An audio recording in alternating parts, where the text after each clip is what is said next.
Hello and welcome to Stampscapes Friday Night Live. We're going to be doing a vellum-based reflection card here. So this is a 4x6 photo print of clouds. You can get these for free. You can download them off my Flickr account or in the Facebook group. There's a folder or album with a bunch of photographs by a lot of people, and I have on my Flickr account I have instructions on how to download these for free, but you can print them out on your home inkjet printer or something like that, or home laser printer, whatever you want. Okay, so 4x6 right here, and then I have a 4x6 piece of silver, very mirrored reflective foil down below, and it's just formatted in your standard card base right here. So this is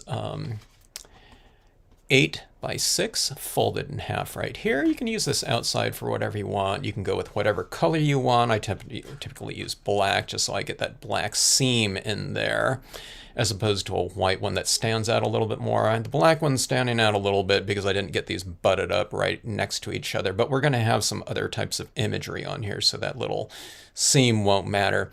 But if you do use a different type of colored paper, before you add your two different components in here, add kind of a black Sharpie line or something like that down that crease fold right there, so that it's a dark one, okay? Because once we get everything in here, it's a little bit harder to get that kind of more obscured if you have a white piece showing up, just because there's not going to be too much space in there to fit a pen in between these two components right here. Hello, Linda and Froggy Fresh.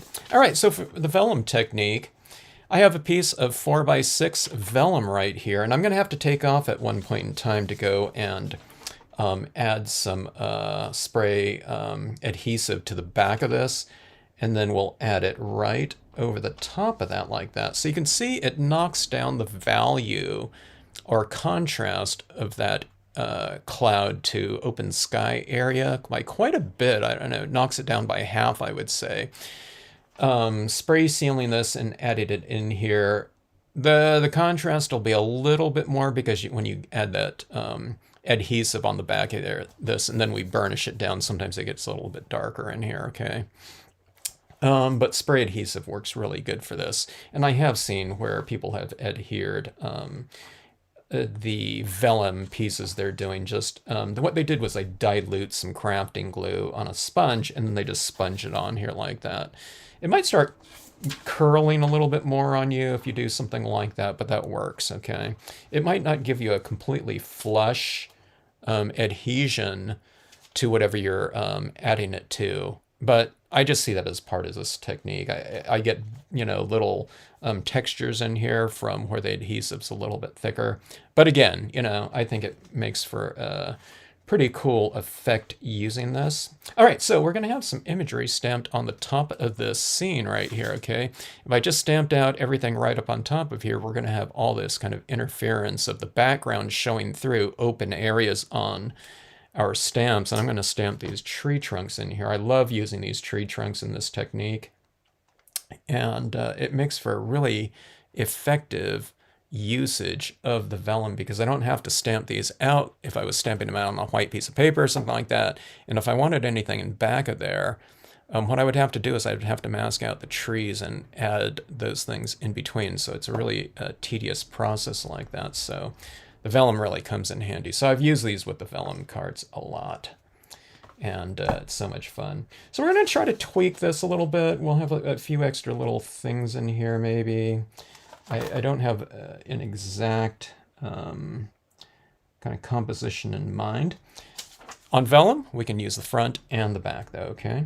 So let's give this a try. I think that looks pretty good right here. We'll have some rocks in the foreground in a reflective area, as well as at the base of some trees here. So, all right, so I like the look of these rocks coming in like this, okay? And if this was a white piece of paper that we were using, I couldn't do that unless I had a reverse stamp. But on this, I could just stamp it right in back of the vellum, and it will look like that, right? So let's do that right here. Okay, let's see.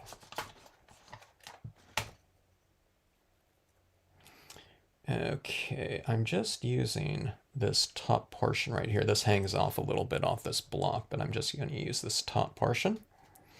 All right, so you just have to find out find some inks that will dry on your vellum really well. I don't know if vellum, I haven't experimented around with a lot of different types of inks on vellum. I don't know, maybe some of you guys have that are watching, but you can add into the chat maybe some inks that you find will work on here. Certainly StazOn would work just fine. This is a Brilliance ink, which is the water-based, kind of fast-drying style of pigment ink.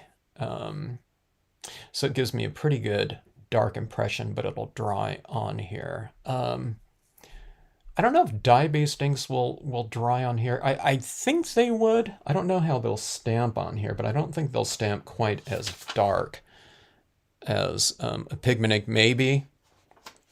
Okay, so let's see, this is how this is going to look right here. All right.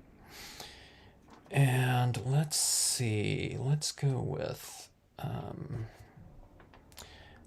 this right here. I'll add this other rock. This is on the back right here. And all of this other rock here on the front side, okay? Like something like this maybe.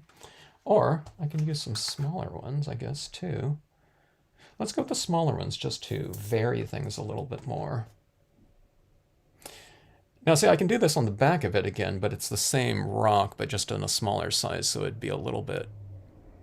I think it'd look fine. It's smaller in scale, and it's just two of them. But just, you know, why don't we flip this around this way and do it on the front? You know, it's just so we can kind of utilize that, you know, transparent, translucent quality of the vellum, really taking full advantage of that characteristic. Let's see, I'm going to post something on the Stampscapes page. Wait till you see. Sounds good.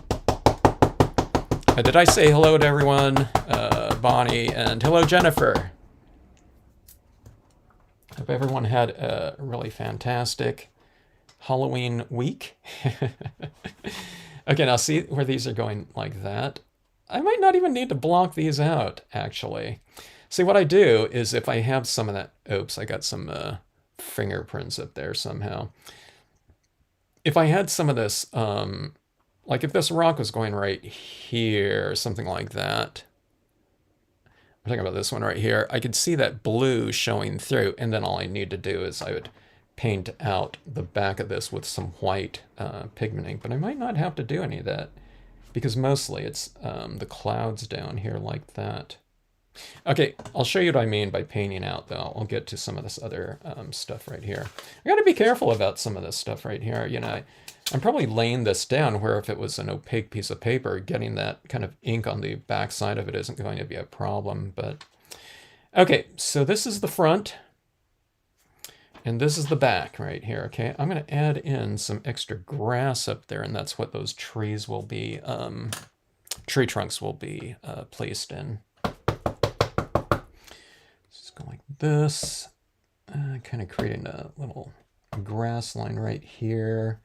Kind of a little bit heavy on those overlapping areas, but it shouldn't matter because I'm going to really be blending in a lot of things into that. Okay, so that's what it looks like on the front side.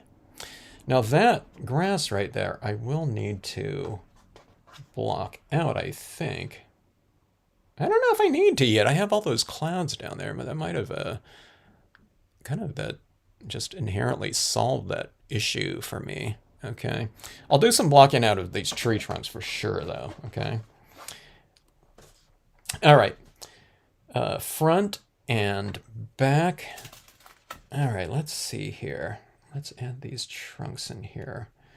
I'll go with, these are the birch trunks, but they're going to be getting some different colored leaves in here than your typical birch trees. But that's scenic stamping for you. You can do whatever you want. Okay, let's see.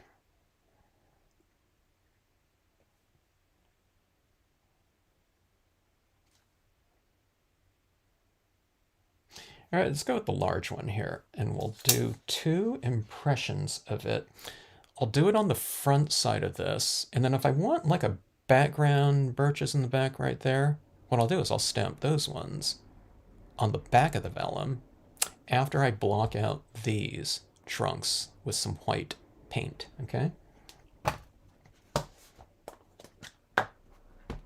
I I have to get kind of in the mode of two-sided, surface stamping here. So I keep having to think, okay, let me say this is the front, this one's the back, and think of that type of sequencing. It's not hard to do, but if you just don't do this very often, you just have to kind of be reminded, or I don't know, whatever, pull it out of memory.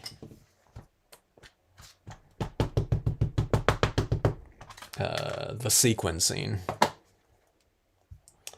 All right, there we go, like that. Okay, and let's go right over here. Like about like so.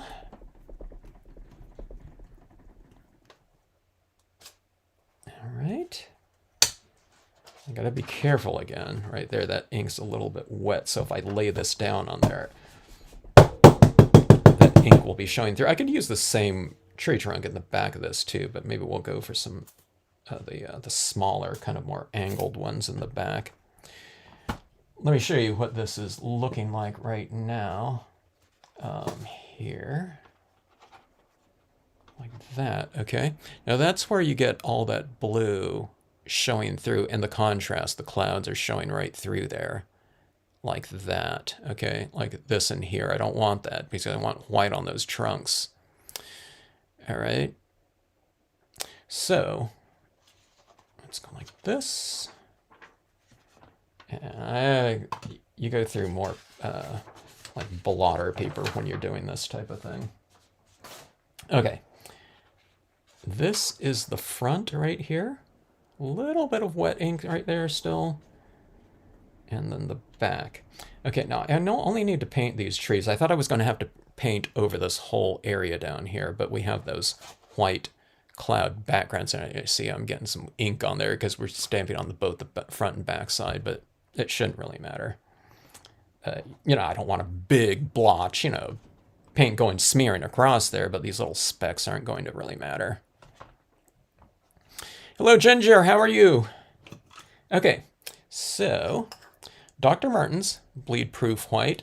I would imagine you can use a lot of different types of paints. Maybe if you have an acrylic or something like that, or even like a whiteout pen, maybe. I don't know, does anyone ever still use those types of things?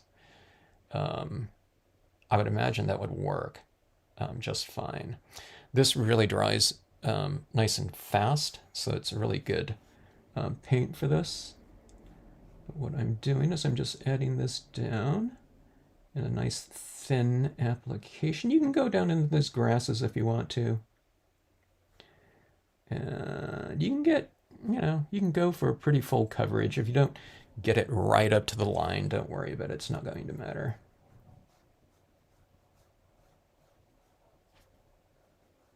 I think I just went over the line right there, but again, don't worry about that.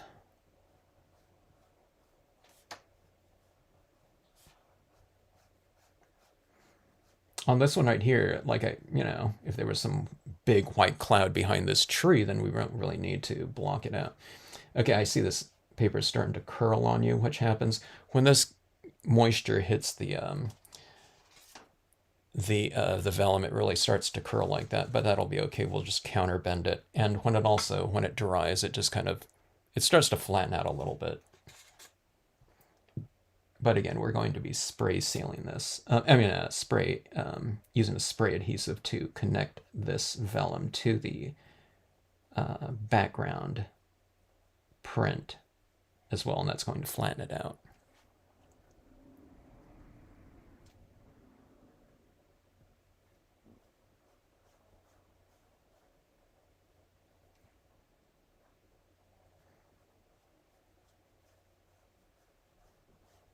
It's some of the really little bit of a painting that I ever do on my scenes.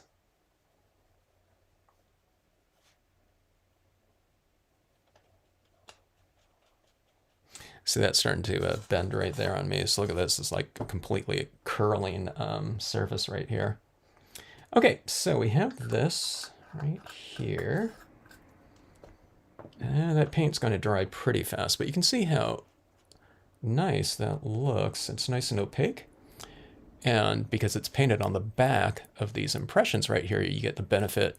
You get all of the detail of those tree trunks right there, because we didn't paint over the front of them. Or if we were doing just a standard piece of paper, whatever type, colored or whatever, if you stamp these birch trees on there and you want them white, you can go into it with like a pastel pencil or a paint pen or something like that. But you're going to be going over that little texturing on them. So it, obscures it a little bit.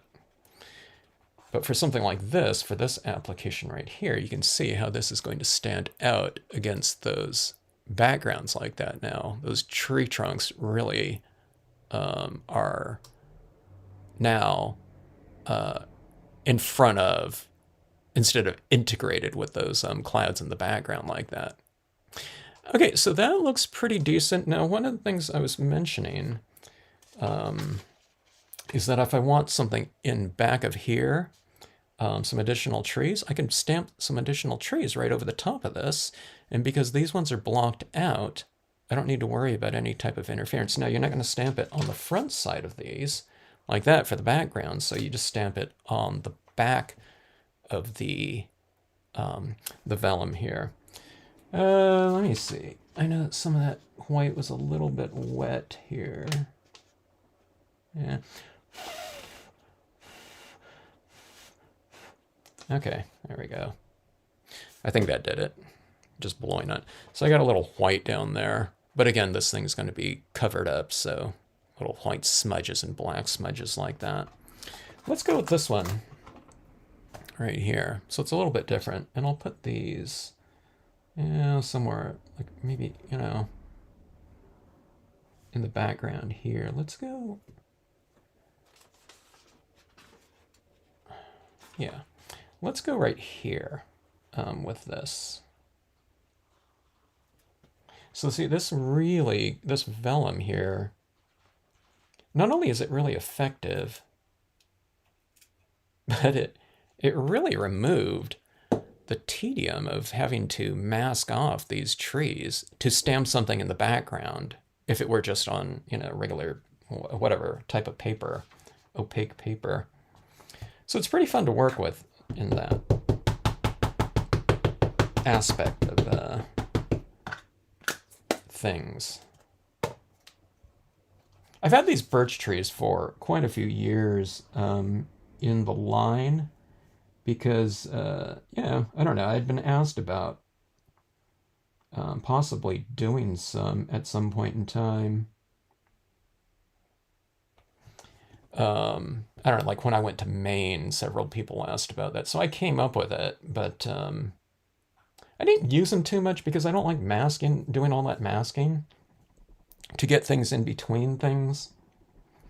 I mean, it would have been hard. I mean, one of the things that people do too is they just come up with a mask and they trim it out and they just keep that mask around. They keep it with their, unmounted stamp wherever they keep it in with the sleeve. So you can do it once, but I don't know.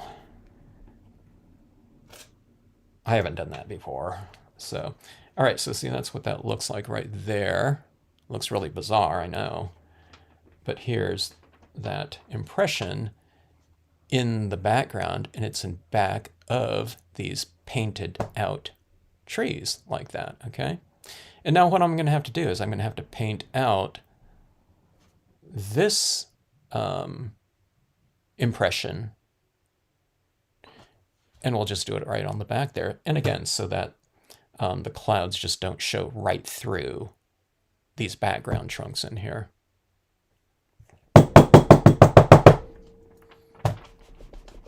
All right, let's see. Where is it wet? It's right here.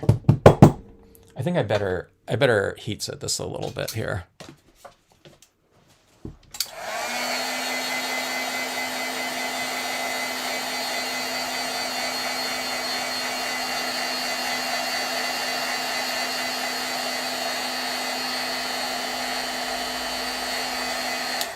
Okay, now I'm heat setting these ones. I didn't heat set the other ones because the other ones were stamped on the front of the card. And I painted the back of the card. These ones I stamped on the back of the card, and I'm painting them on the back of the card. So let's see. I don't know if that's completely dry. I don't know if that's dry at all.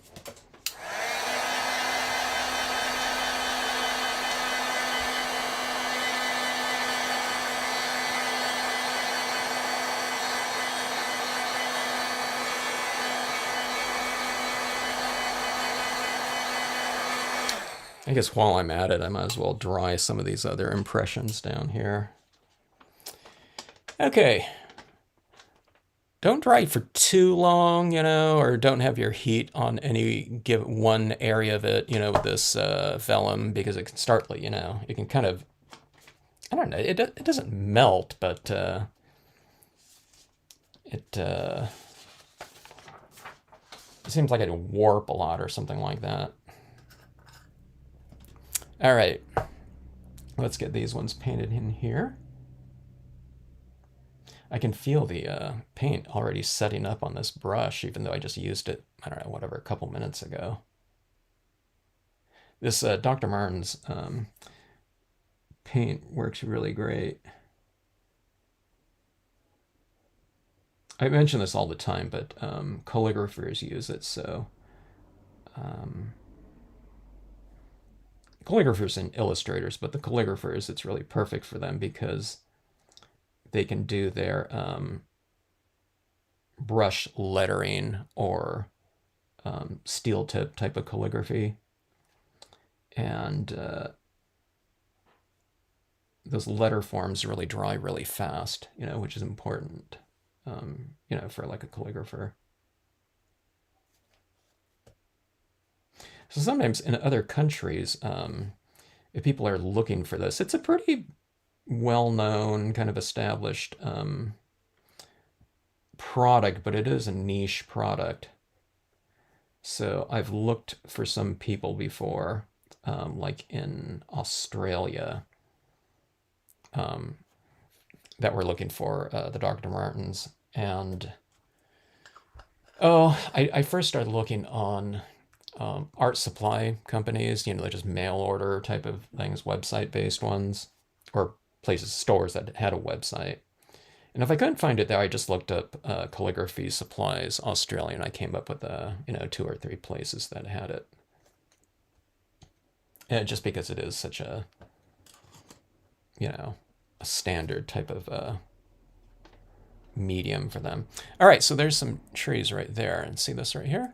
You don't have this secondary grouping of trees going through the ones in front because the ones in front were blocked out, okay?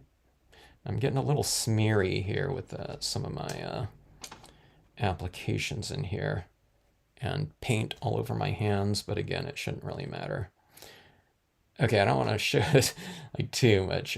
I don't want to touch the background. Yeah, let me see. It looks like that in there, okay? All right, now here's the thing where I have to start making some decisions here. We're going to stamp some different types of leaves or something like that on the front side of the card. But one of the things I want to do or decide is if I want some leaf forms on the back of it, okay, like on the back of the vellum, so I can, in theory, get a little bit more depth in the foliage, okay?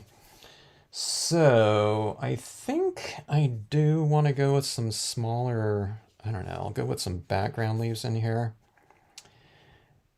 And then we'll get some other impressions on the front of it, okay? Now this is where I don't remember exactly what I thought about some of this layering, okay?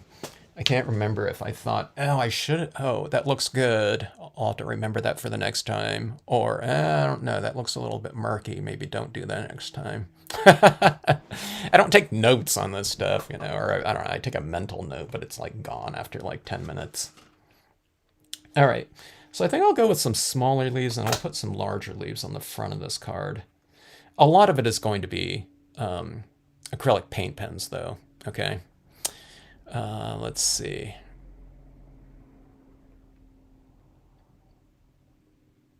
No, that's really nice, Bonnie. Let's see. Hello, Bill. Oh, you came over from Facebook. Yeah, the Facebook stream. People can't. People can post, but I can't read their comments on that. All right, so I'm going to go for some multiple tones here. So I'm trying to think of what colors I want to do. I want to use some of these red leaves in the water. Okay. But we still do want some multiple tones in here. So, okay, let's just get to it. Let's see. Let's do a little bit of red and orange, I think. Okay. Or do we do the yellow in the background?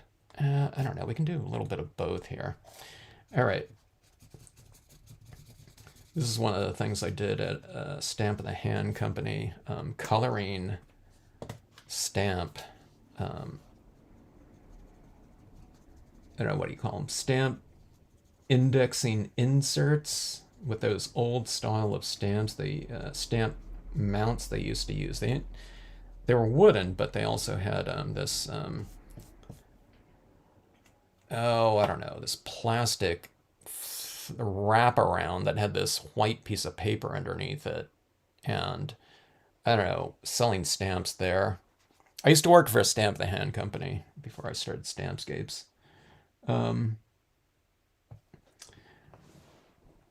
We were like hand indexing every stamp that went out of there. That was like absolutely absurd to me.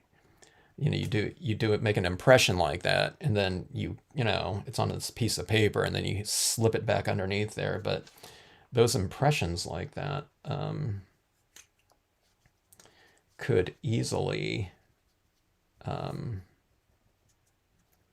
if it was sitting on a store shelf for a year, you know, dye-based inks can really fade out. So you'd see that, you know, if we went into some store that were carrying some of their stamps, it's like, oh my God, that looks so kind of anemic because it's been sitting on a store shelf, you know, and it's out in the sunlight. And so I told him, I said, hey, there's this laser, you know, copy technology out there now. So, you know, if we just make these master sheets of impressions and grid them out so they can cut them out to size, then we can take our time in coloring and get much better coloring jobs. And then also, those tops won't fade because that laser technology, I don't know, maybe it'd fade over time, but definitely not as fast as just raw dye-based inks. And also, you know, it takes time for someone to color all those by hand, but if you just have, you know, people do it once, it's going to be so much more economical. Anyway, so that was my job. I came up with that. So I spent like a year just, I don't know, making all these master plates for the indexing. Because they didn't want to go with these like types of wood mounts like this, which I thought looked better and more professional looking. So it took me a year to do that, and then they used them for a few months, and then I had gone off and started Stampscapes. I'm still good with them though, you know, helping them out, sell my own stamps in their line. Okay, there is that background right there. It almost doesn't, you can't even tell, like it's stamped on the back of these almost. But we'll get some more impressions on the front of this too. That's a little bit wet right there, the impressions right there. When that dries, it's probably not going to be quite as vibrant like that. But let's heat set this a little bit here.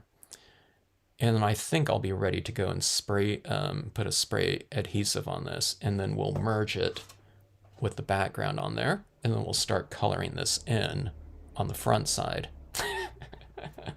It's not too confusing for everyone, you know, flip-flopping around like that. you know. The thing is that you can stamp, you know, you can do impressions on the front and back side of this, so, you know, just keep that in mind. Bleed-proof white is a staple for watercolor. Oh, got it. Now, what are you doing, Debbie? Are you mixing it with the watercolors to make them opaque, then?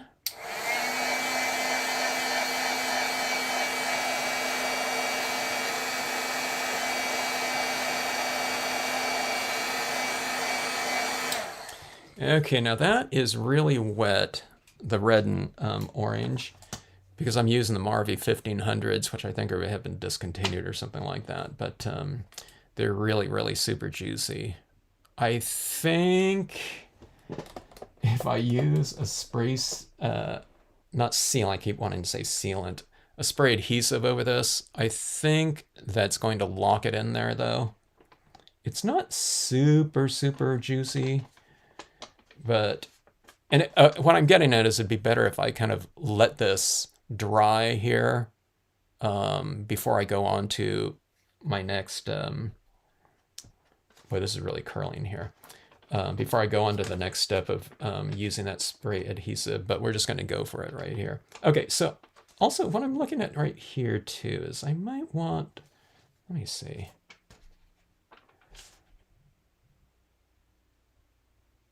Let's do this. I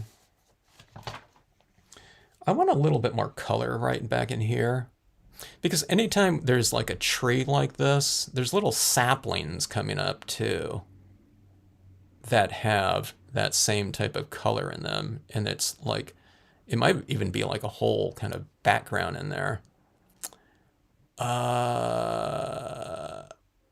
I can also add that in with the acrylic paint pens on the front, but I think it'd be better if I do it with this. Okay, so let's go with some more red here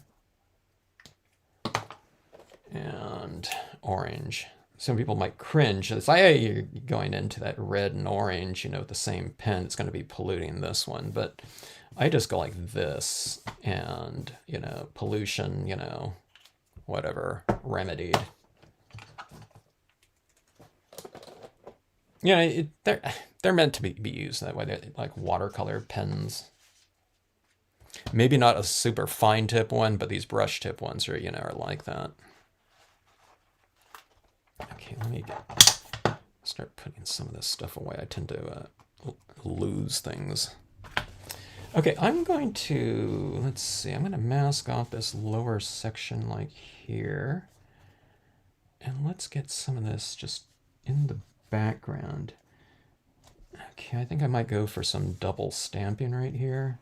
I'll just go, I just want some, kind of the gist of some texture in back there. Okay, now remember it's going to be on the back of the vellum. It's showing through, but we're also going to have some things on the front of the vellum too, so you don't have to get that perfect by any means. So this is what this looks like right here. It looks real sloppy. You can see where it's stamped over that. And this is how it looks on the front side. It looks like it's soaking through the Dr. Martens.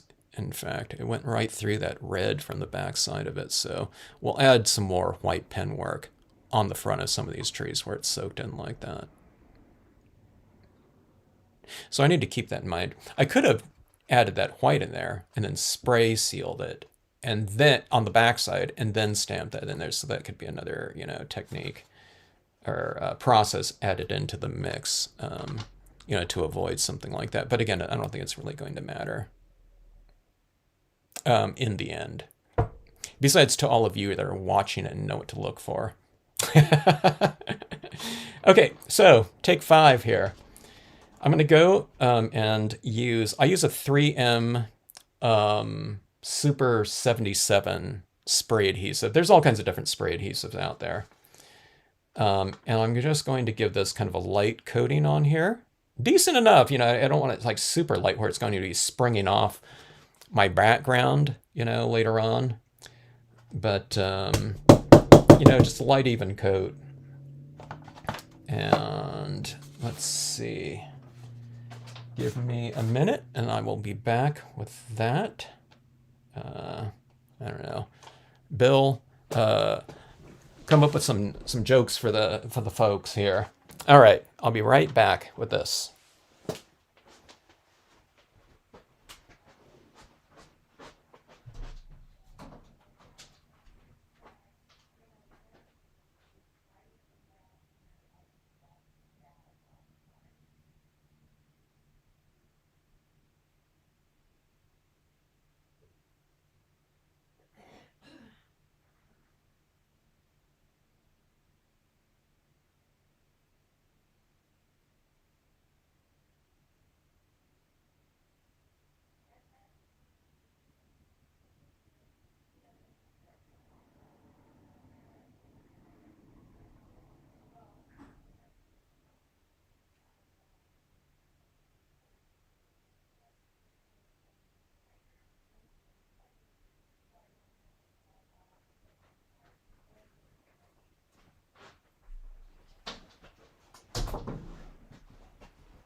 All right, here's the Super 77 right here. Multi-purpose adhesive. And you gotta be careful that you gotta remember which side of this to spray. Sometimes, you know, I get confused. Believe it or not, at times. It's like, oh, yeah, I got the wrong side or something like that. All right, let's see if I can get this in. Here's the hardest part of the thing. Here, maybe I should go like this with two hands in each corner like this. Yeah, that works pretty good. And I'll get this butted up right in there. This 4x6 is slightly larger than my card, which gives me a little bit of leeway on each side. Get that down there like that. Try to lay it down nice and flat so you don't get an air bubble trapped in there. And again, that happens to me a lot, especially on like 5x7s and up. Well, let's do this right here. I'll go like this, and I'll try to, I don't know, whatever, hand burnish or something like that out from that.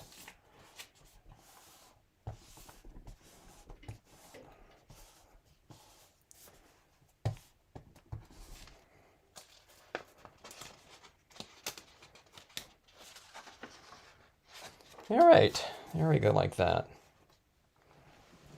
All right, so there we have our nice opaque tree trunks in there. And there's our kind of reflective, whatever quality in there. And see right there, where I burnished there, that's where I've kind of run my finger. Let's see if I can get that a little bit more even like this, okay?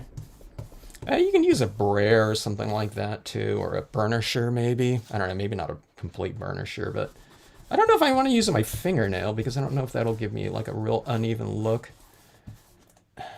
That. Okay, that's a little bit better. It's getting a little bit more contact. It does show some texturing in it.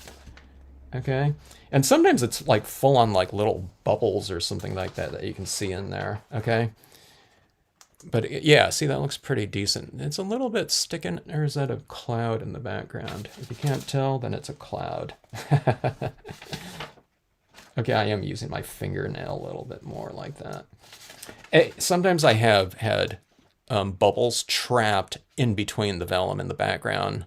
It's just inevitable sometimes. So sometimes what I do is I just poke it with like an X-Acto blade, and then I squeeze out the air that's in there. Okay, and then, I don't know.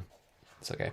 But we're going to be adding in some extra things. So a lot of this texturing that you get in there, a lot of times, it's going to be somewhat obscured because we'll have other things layered over the top of it anyway, okay? So don't worry about that, and just kind of work your different techniques in there, and they should, I don't know, they might not disappear completely, but they'll be obscured, okay? So just kind of work the process like that.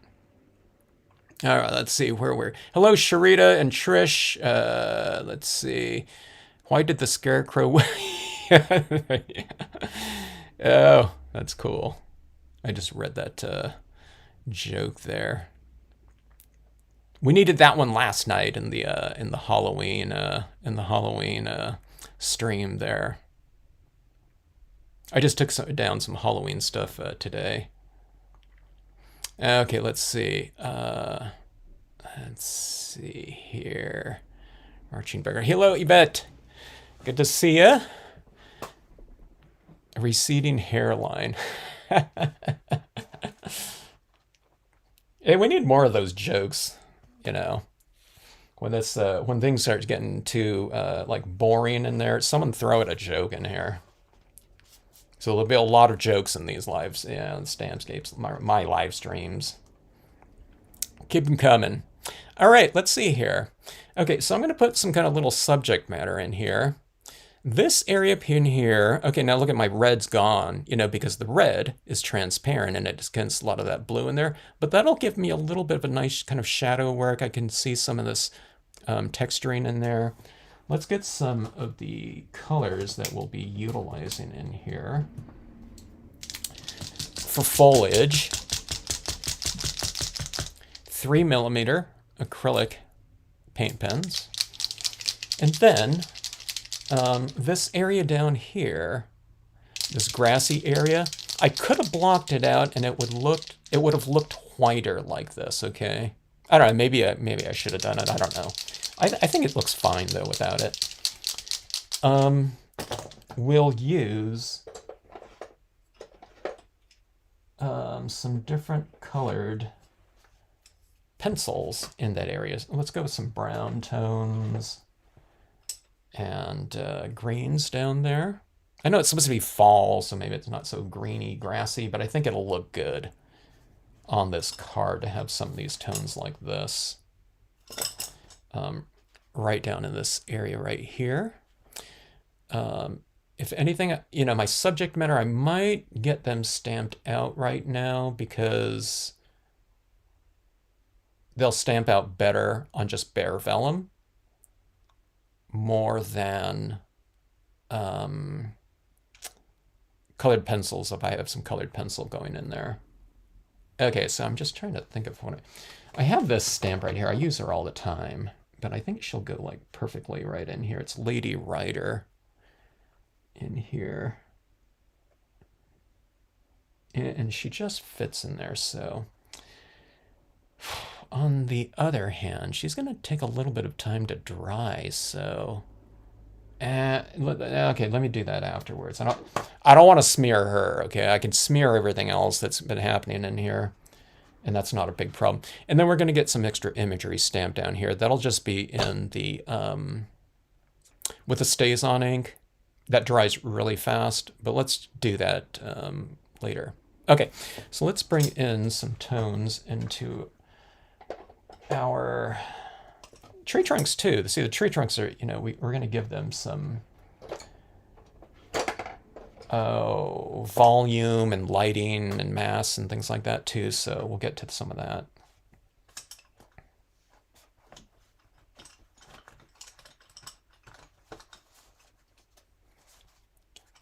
Linda, invent some rubber stamping jokes.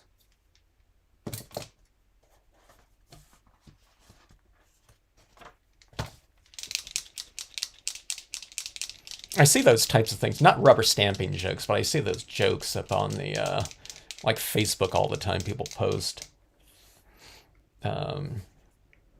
Like Deanna posted, or I don't know, shared one of those yesterday. It was like, I got up and did this, this, this, and this, and then I did this, this, this, and or something like that. And that's all I remember from my dream or something. Okay, so there's no like you know, physical light source in here, like a moon or a sun or something like that. So you just kind of invent your lighting scheme. And I mean, there's clouds in there. They're not showing such a, you know, a really definitive light direction. You know what I mean? There's no hard shadows on them or something like that.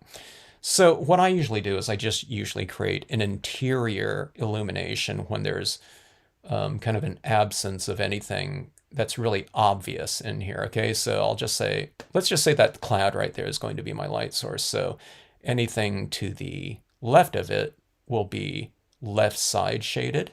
That could have shading, okay? And anything to the right of it will have right side shading, okay?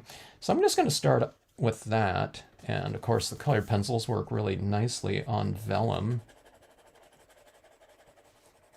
And I'll just go with a really light application. I'm going on the trunks right here, just with a really light application because I want to have more than one color on them, okay? Now I might have to layer this a little bit because I do have some of that red showing through that I didn't necessarily want. Okay, so see that? It's just a really light application of some tone, and then we'll go with the opposite side on these trunks. You don't have to go like exactly opposite. There's a canopy of trees up here, so it stands to reason there would be shadows, here and there, like here. I'll just kind of break this up a little bit. So I put a shadow like right throughout here. I don't know if there's a canopy of leaves up top. You can make it a little bit darker up top. Okay.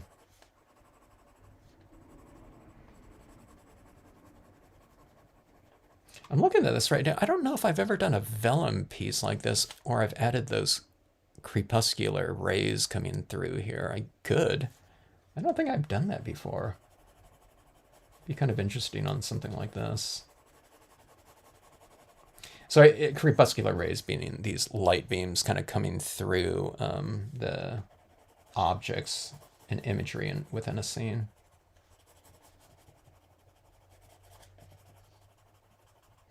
I'll add some of this down in this grassy area as well. We'll just kind of do a really light base coat application. Like that.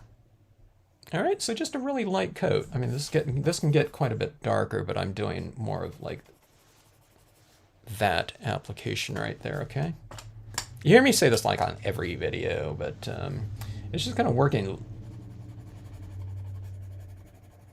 lighter to darker typically if I'm doing the shadows, okay? And then when you're doing the highlights, you're working lighter to darker, okay? So, or is that the same thing? you start off going with a really light tone, okay? And that way, some people think, oh my God, it's going to be like a really kind of a precarious type of process doing something. But if you're just kind of building stuff up from really light shades, and as long as you look at your work and observe it too, which is important because sometimes you're saying, well, I can see I'm looking at my pieces, but sometimes we're looking at one little thing at any given time. So I'm concentrating on one area of one trunk or one trunk in here, and then I'm going in here, so I have like tunnel vision, okay? But what you have to do is when you're working in with like little areas like this, it's like you change your focus. Now I'm looking at the overall piece, and I'm seeing how these different applications are affecting kind of the overall look, and you'll get a better kind of gist of how things are coming together, rather than going like hard with shadows or something like that right away, and then looking at it and saying, "Oh my God, I like went way too far." You're just kind of coming into it from like a 5%, 10% darkness or whatever. So I'm just working in like really small percentages of any of these colors, at any given time. I get, as I start doing it and it starts coming together, I get a little bit of a better idea of things, and I'll work a little bit faster. But in the beginning, it's just kind of a really light application. It doesn't mean like a slow application. I'm just doing a really light one. See this right here? I'm adding in this green right here. Look at that kind of glow that it's starting to give to it. Okay, but I'm not doing that version of it. I'm doing, it's just a really light application like that. Okay.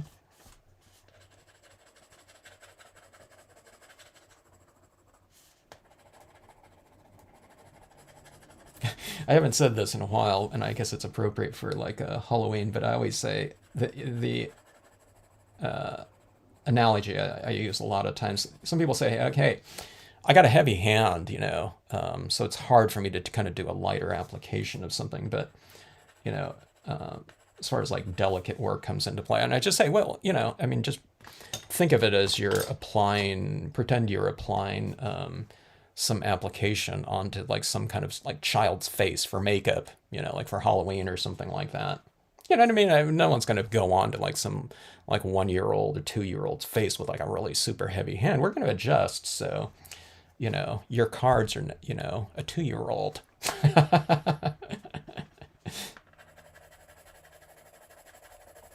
Or 1-year-old.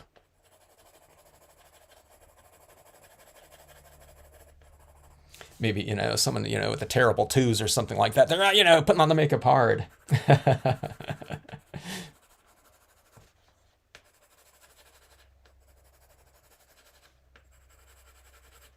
Okay, so a little bit of a darker green, hitting this in some of the shadow areas like this. Yeah, and then if you want to go darker, you can go with a, heavier application or more, hit it with more repetitions.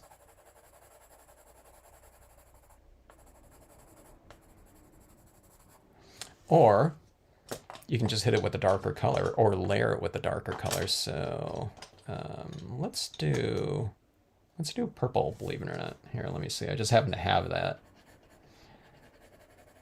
Let's get some of that on the trunks on the... This isn't Rita's purple because I'm putting it over the top of brown and...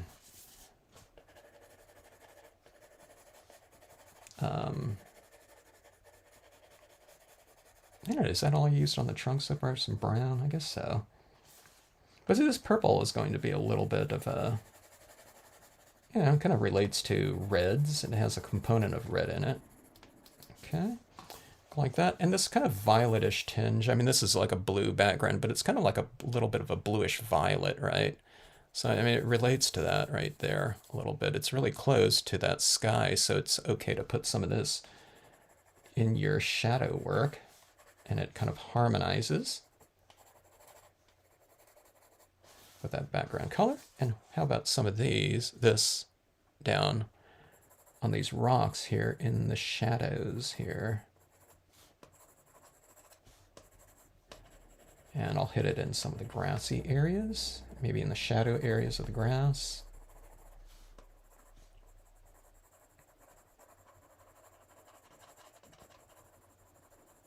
I'm going to be going over the top of this with black too, so it's not going to be just reading as, a sole application of violet, in a given area. It'll be layered.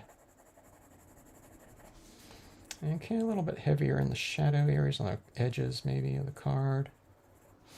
All right, so this is what this is looking like right now. Look at this little area in here, really kind of pops out more because we've made the area to the left and right of it darker. Rubber stamping is no laughing matter. Hey everybody, Barit, good to see you. For me, have been to a craft retreat. You went to a craft retreat tonight. Wait, what time is it for you, Barit? I still need a nap, so I continue doing nothing.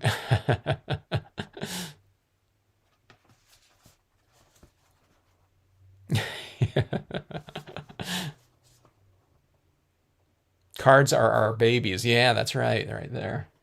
Okay, let's see. I like how these shadows are doing here. It's making it look a little bit more kind of... the forms look a little bit more rounded, I think. Like that. This purple works pretty good. Like I said, it doesn't really read as purple. I'm not saying that everyone, you should use it. Like I said, I just had it right here. And I thought, yeah, okay, that it kind of relates to that right there a little bit. All right.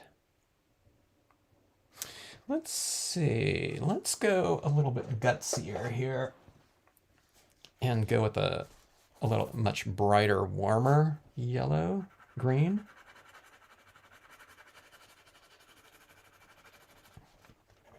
Sometimes the brightest colors are in the shadows because they're not kind of washed out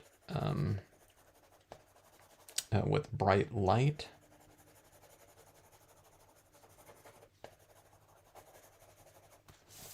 That, let's bring some of this up into our tree trunks as well, like this. So maybe the trunks are have a little bit of moss, or just this bright light is reflecting up in that trunk, giving it a little bit of a greenish glow or something like that. See that right in there? See that at the base of them?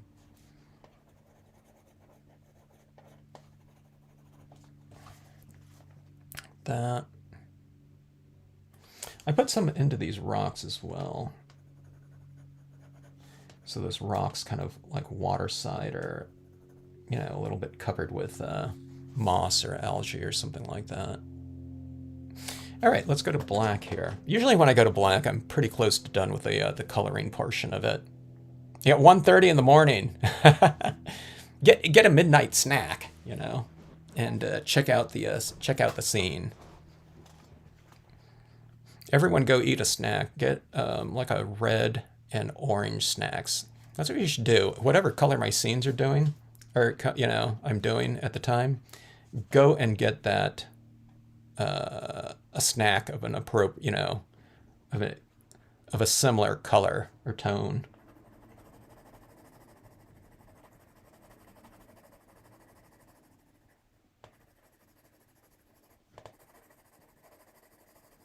It'll be more like a you know, whatever they call it, 4D type of experience then.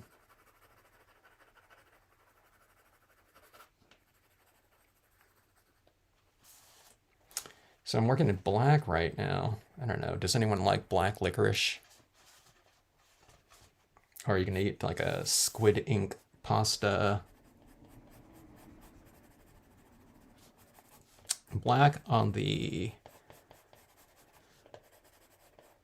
shaded side of the trunks right here. See, it's getting a little bit more whatever, contrasted. The trees look like they're a little bit lighter, right? Now, is it just an illusion to me, or do this white here look lighter than the white over here? Let me see. Let me add the black on this one right here, and let me see if the opposite. Maybe these ones are just darker on this other side too.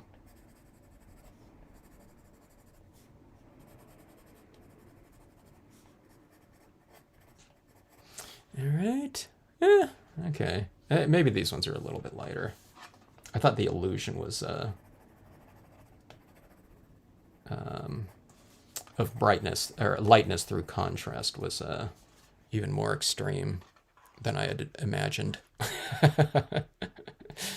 All right, let's see. Okay, now see this area down here? I tend to like my transition into this reflected area right in here. I like to go a little bit darker right at the you know, right at the seam. So I'm going to add in a little bit of tone right down in here. I want my, you know, these rocks to be kind of lighter in some of those areas. So I won't darken them completely, but I'll get a little bit of tone right in there.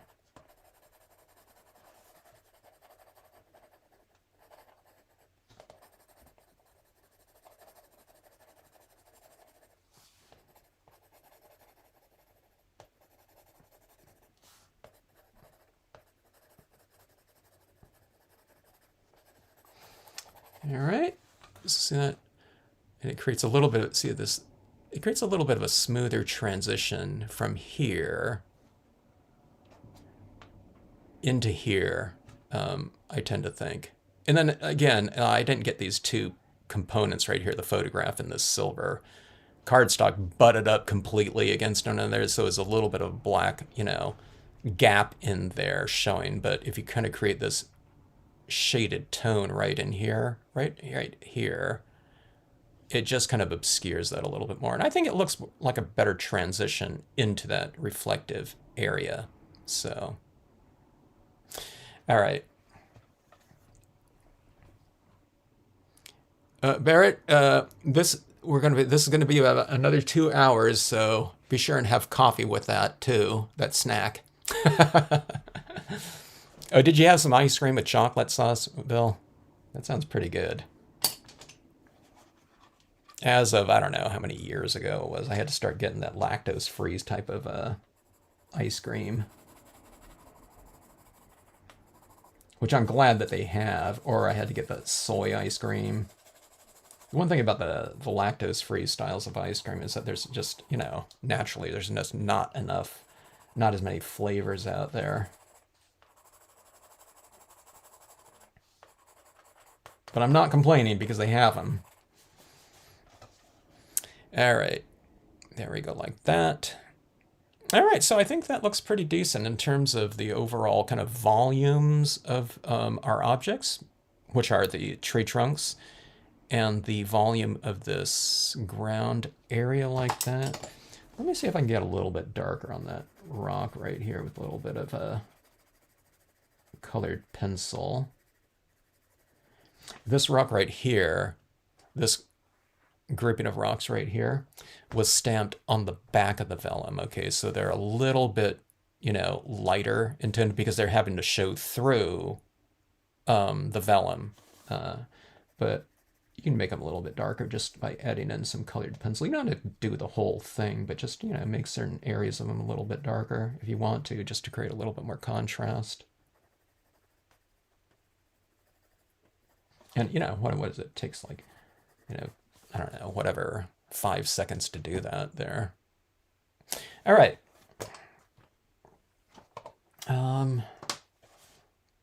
Okay, let's go on with the paint pens then.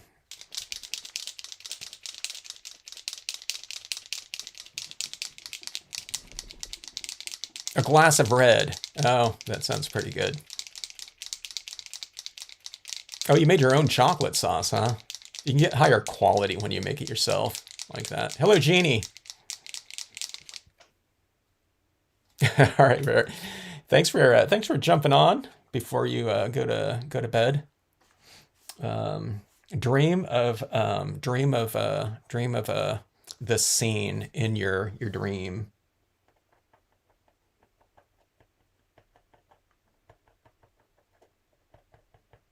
And the next time you can tell us how that went. Okay, so red paint pen. And what I'm doing is I'm trying to give a little bit more kind of volume and light to the impressions of the trees that I laid down on here. Okay, I was going to go with some additional impressions over the front of it too. I don't know if I need to now. Let me see. Like this one right here would be cool, and here a little bit darker. I'm gonna just let me just go with this one right here. I think. Go with the paint pen work. Okay. All right. So see how this. So you can see the difference between over here and over here. Now this is all those images right here.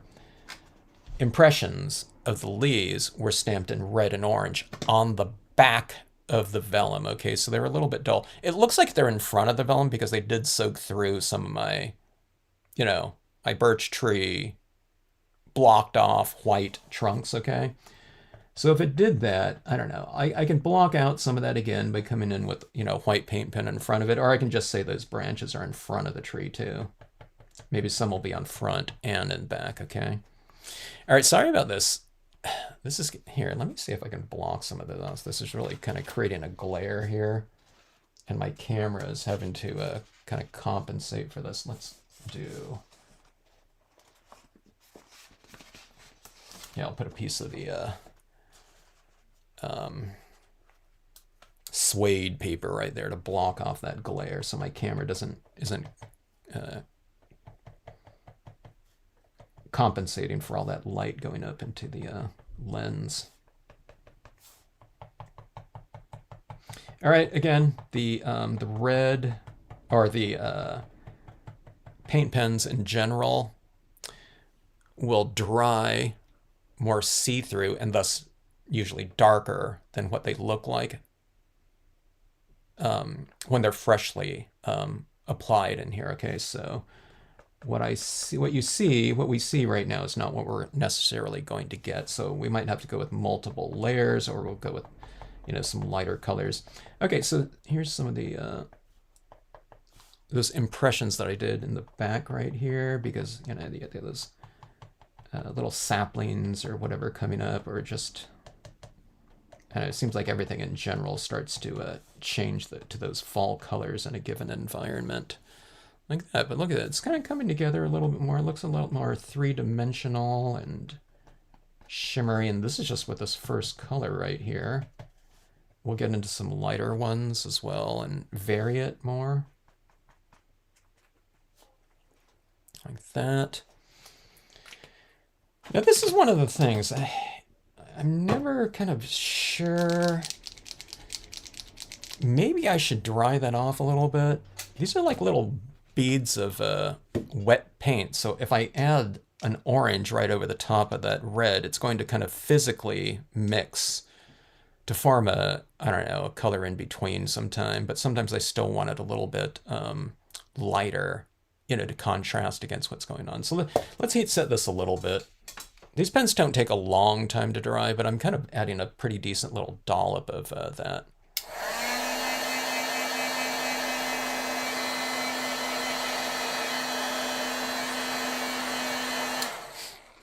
Okay. Oh, Jeannie, you're going to have like 2 walk-ups coming into the office. So you might be stuck there a little bit longer.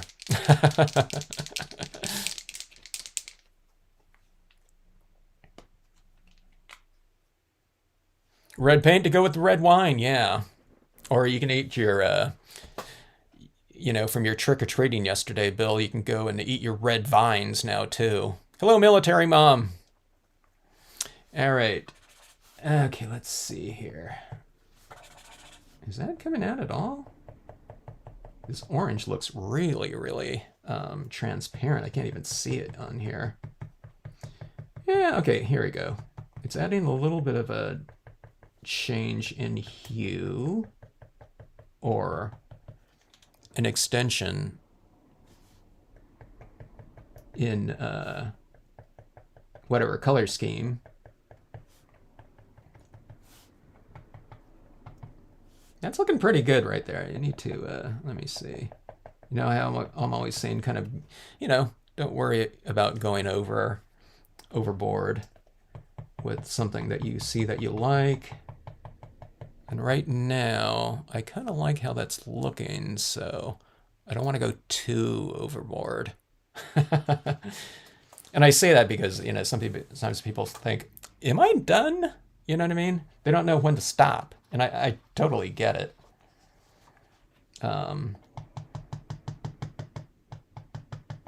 And sometimes, you know, what I say is just go over it, and then you know you'll know that you went over it. But you don't want to go over by like 200% or something like that. You know, you go over by like 5% at a time or something like that. Maybe you went 20% over, but with whatever applications that you're doing. But kind of just, you know, just kind of monitor it as you go along. Or if you ever add too much of something, oh my God, I added too much orange, then just go back over it with the red, you know, and the red will kind of obscure it and take it back. So it usually with, you know, these different types of processes that I do, you can make it kind of more of a circular process. It's not like watercolor painting where, you know, it's like really super spontaneous, or calligraphy where you can't like undo things, okay?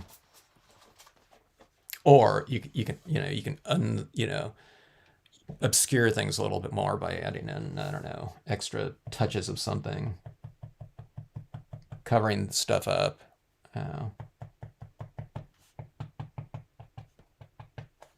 I don't come up with techniques that, you know, where there's like, you know, like points of no return.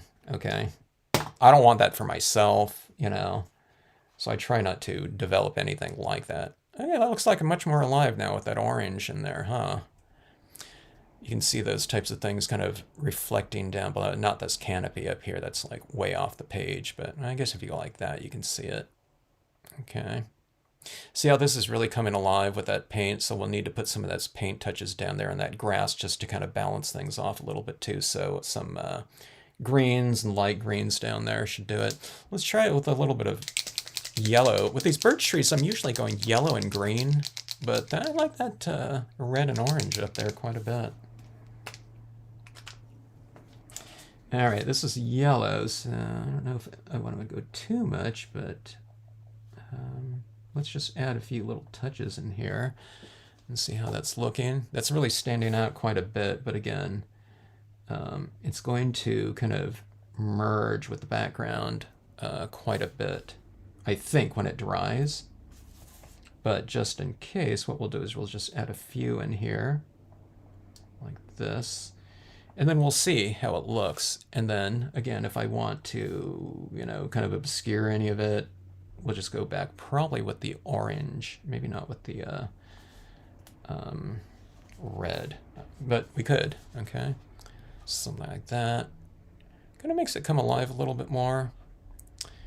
These little touches like this of a little bit more contrast too. It benefits in the reflective area because those types of things like that stand out a little bit more down here. But let's see how that dries on here. And also I didn't dry in between the orange and the yellow, so it's probably going to be physically mixing a little bit more. All right.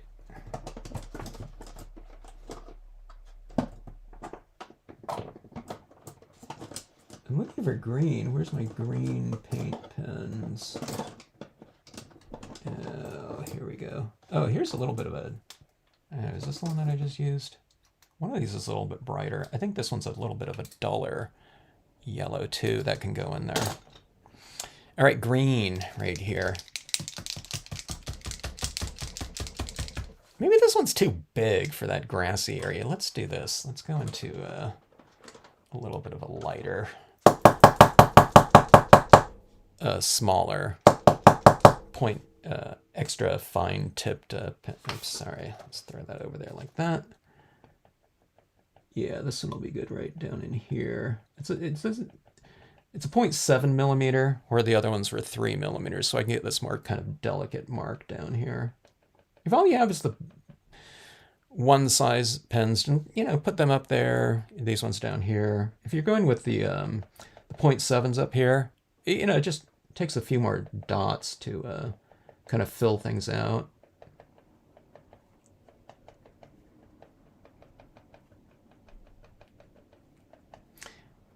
Okay, so a little bit heavier concentration in the lighter area where it's roughly the same value as this in terms of lightness. And then when you're coming out into the darker areas like this, you know, if you want to have some of that little shimmer in there, you just kind of space your dots out farther apart, okay? Like that. So you get a little of that shimmer right in there. Because this is like a dull area where not very much is happening. We'll add some white pigment ink in there too, but having these little kind of sparkly little bits in there are kind of a nice little, it wakes up those areas a little bit more. Jeannie's eating a bison burger and squash. Oh, I thought you were eating it right now. I thought you just left work. I thought, how are you eating that right now?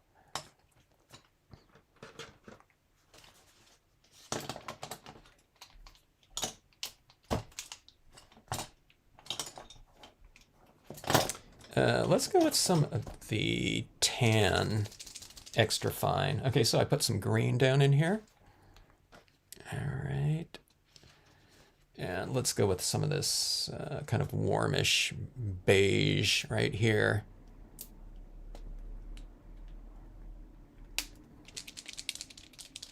Oh, contrast for your CT scan, yeah. You keep candy in the house and don't have to share it.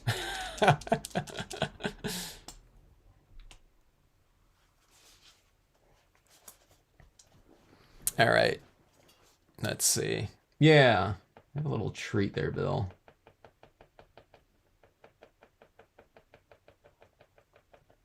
Unless you have to pay the price for it, or something.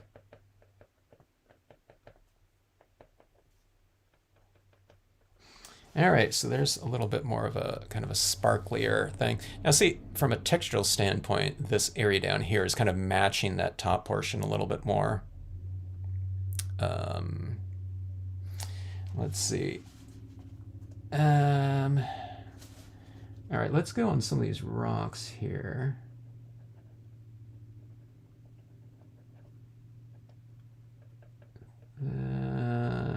These rocks are kind of in a darker area, or I've colored them a little bit darker, so I don't want to add too much lighting into them because it'll really stand out. Maybe too much. But see that little bit of lighting out like that looks pretty good. And then again, with that little bit of contrast in there, that lighting or contrast right here, it stands out a little bit more in that reflective area. So I do like that look. In the water. When I do these cards, I oftentimes, when I'm doing these reflection cards, kind of the end result, when I'm looking at them, I don't know, like 80% of my focus, I think, is in that reflective area. I'm looking at the reflection. I don't know if that, it might be for me because I just really like this whole kind of concept of it right in there. See that little bit of a highlighting on each of these rocks right there? They stand out a little bit more, don't they? Now see, here's this rock over here that's kind of in the darkness. If you put like a little bit of a... I'm kind of almost scratching at it so I don't get this big amount of ink coming off here. I'm just barely touching it like this. So I can get that little bit of whatever highlighted edge on there. Maybe that's a little bit too little.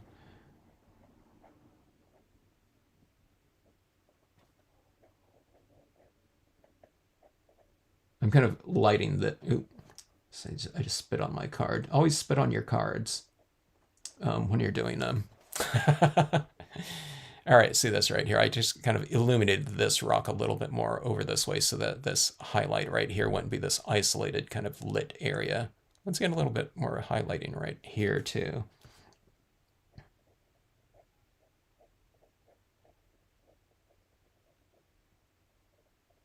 I do like working on this vellum. This vellum is really nice to work on because it's a little bit kind of textured. Okay. All right, let's go with some of these trees in here and let's remove the left edge on some of these trees right here. Let's go with the white pen though. Let's move over to the white. Okay, so everyone know why I'm doing that, removing some of this edge right here, because it makes it look a little bit more three-dimensional. It's like that, lineless coloring. I think, people started doing that. Well, that's in rendering. When you have the least amount of line work that you have, the more kind of three-dimensional things look, okay? So let's try to do a little bit of that. I don't remove all the lines, though. Okay, let's see. All right, great. Have a good night's sleep. We'll see you in your dreams. All of us here in the chat, We'll try to make it not a nightmare.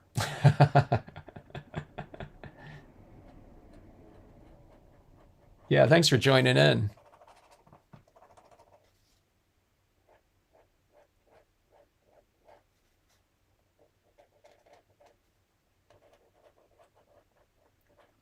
Okay, so I'm just kind of like taking out some of that line work, and I'm also, while I'm doing that, I'm kind of illuminating the edge of some of these trunks right here. I don't want to take out too much of the line off the lower portion.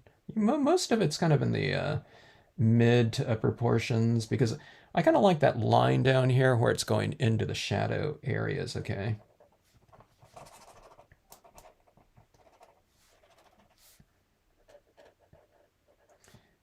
All right, now someone sent me all kinds of these other white pens. I need to experiment with those a little bit, and I'll use some of those. But I have some brush marker and other different tipped white paint pens.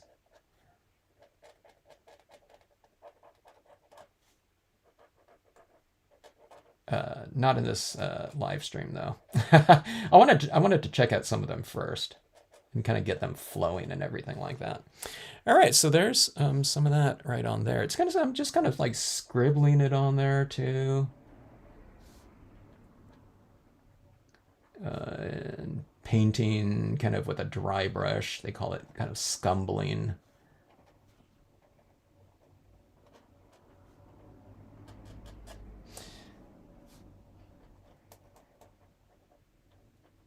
Here's a little thin little bit of that tree out there. But you can see, you know, don't these ones right here just look a little bit more dimensional than these ones over here now? Sans, you know, some of that left side outlined edge, okay? Now these, because I had the lighting coming from here and the left side of the tree trunks, I shaded the right side, so I'm not going to take out the line work on the right side of those trees. But now let's do it on these ones as well, okay? Here I can access this a little bit easier by just flipping it around and doing it like this.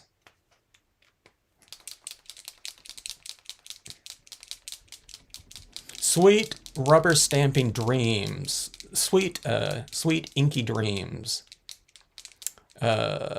Someone come up with that that rubber stamp there. That's the type of stamp that years ago there were so many stamps, you know, that people were coming up with. Some of them were based on being a rubber stamper. That you might have seen, you know, back then, you know, some, you know, believe it or not, you know, like a rubber stamp like that. You'd see it used in like a, I don't know, whatever, like magazine, you know, entries, rubber stamp madness and stuff like that. Like Judykins has this one, I forget, it's this long kind of, it's a longer quote. I thought it was a couple sentences, but I forgot when that one was. I think it was about rubber stamping, though. Or I don't know, maybe it was creativity in general or something like that.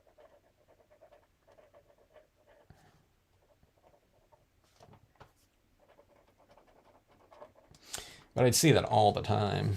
All right, so here's those trees on the left side of the scene, like that. And I've kind of removed the, you know, the line right here where it's lightest. You can see it's a little bit darker up there and darker down below. So I've left that edge up there. I mean, you could take it out. Okay, now that yellow in there, that yellow retention up there is, it's retaining that lightness a lot longer than I would have, or more than I would have thought. So I'm going to go back in there. It looks a little bit too, I don't know, Fruit Loops-ish or something, you know, to me. Someone go eat their Fruit Loops right now.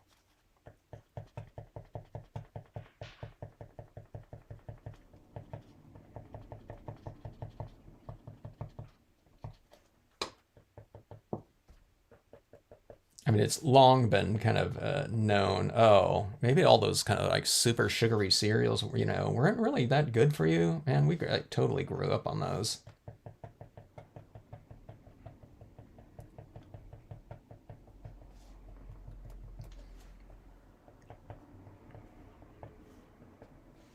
The thing that I think about when I think of Fruit Loops, though, is one time my brother-in-law was flying down with my my niece and nephew, okay? And their flight got, their connecting flight got canceled, so they were going to have to stay in a hotel and overnight somewhere. And I just remembered the niece was probably, I don't know, whatever, 6, 7, 8 years old at the time or something like that. But I remember him saying that Annika was fine with the whatever the overnight stay because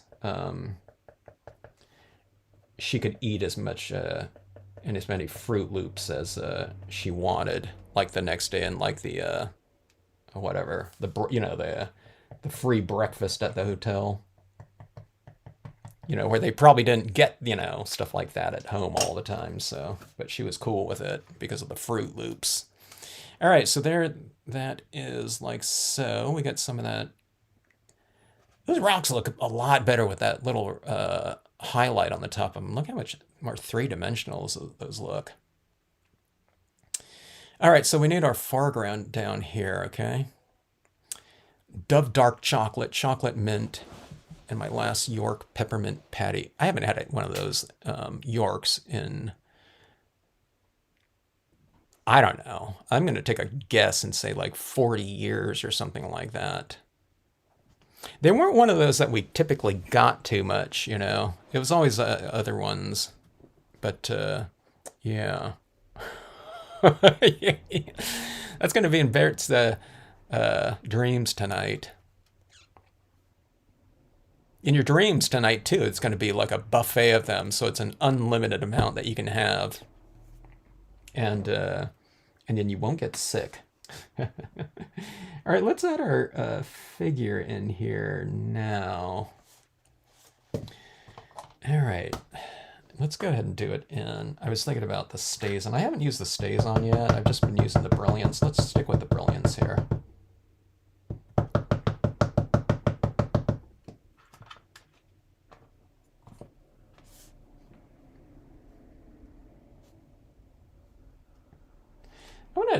I want to dab off a little bit of the ink off the bottom portion right there. Just a touch where it's going into the grass. All right. Oh, I almost stamped it off the page, or out of the range of the camera, sorry. Let's go like that. So many of my early videos, when I was working on them, it's like, oh my God, I just spent the last 5 minutes like working off screen. Okay, I'm holding this down longer because I want this one to really a nice dark impression. And as I say that, I'm going to lift this up and there's like this big area in the middle that I didn't get. But dark enough. Okay. Let's see how they look right here too. See, they look pretty good in that reflected area like that. I'll bring a little bit of tone in here too. I don't know if this is going to be dry before I get to that, but all right.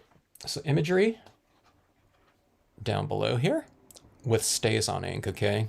If you're stamping on top of the reflective foils, okay? You could use the brilliance again, but you're just going to have to spray seal it. And I do that sometimes, like on, you know, some of those recent pieces that I did where you had to, I wanted to bring in some white inks down here and kind of blend it around a little bit more to get some additional kind of dimension in there. But on here, we'll just go with straight impressions. They're not going to be so dimensional, but we'll have some shapes down there, so I think it'll be fine. This is interesting too, because I stamped this one right here. This is on the back of the vellum. If I stamp this right down here, it won't look quite as symmetrical because it's going the opposite way here. So, but I think I'll go like this right here. So we get this kind of mirrored right here, but it's kind of going in the opposite direction.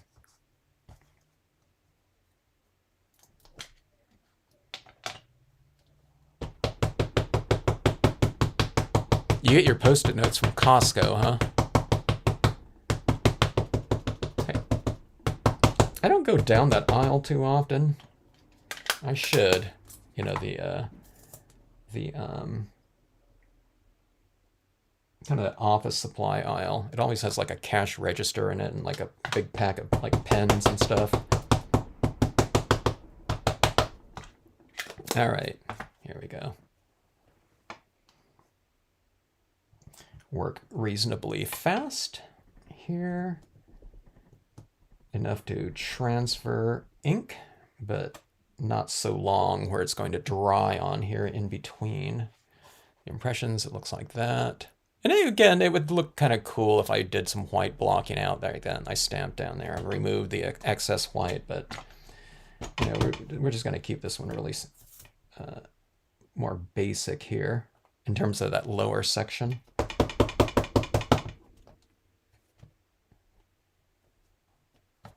I'm gonna have to use some Stay-On cleaner on my fingertips after. I'm just joking. Oh, look at that. Look at that right there. How'd that happen? Oh, I guess I'm pressing into it like that.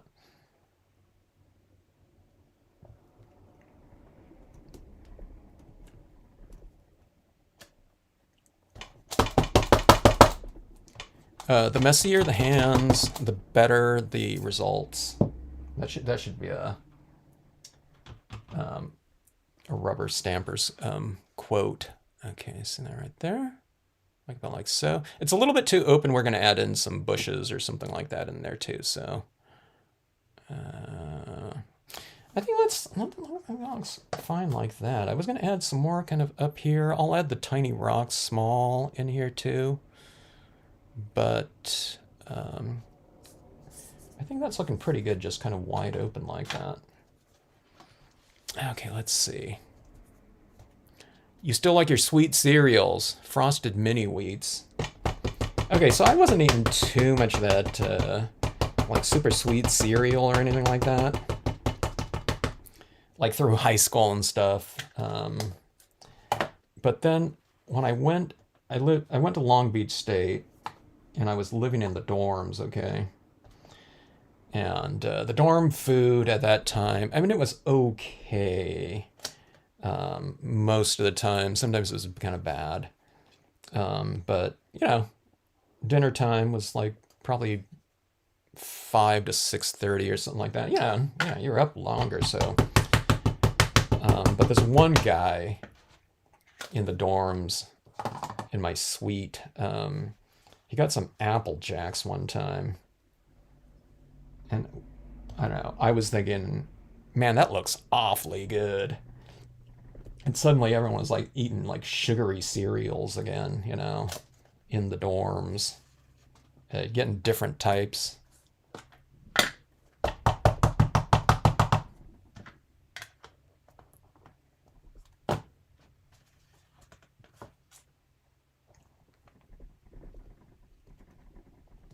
But I think that was my last time when I got some of that. I don't know. My kid, you know, liked some of that. My kid, though, surprisingly, he didn't like. He liked some sugary cereals, but I don't know. He soon kind of didn't have too much of a taste for it. Like even at a pretty young age. All right, so there's our foreground types of elements like that. I think that, you know, I think these little trees down here in the black look pretty good against that background like that. Now, let's add in a little bit of extra texturing with, I don't know, my favorite stamp these days. The Tiny Rock Small. Let's just look like that. All right, and I'm going to add it in. Let's do it in the Stays On ink in this area, just so it stamps on nice and strong. I'll add some of it down in my water at the water's edge.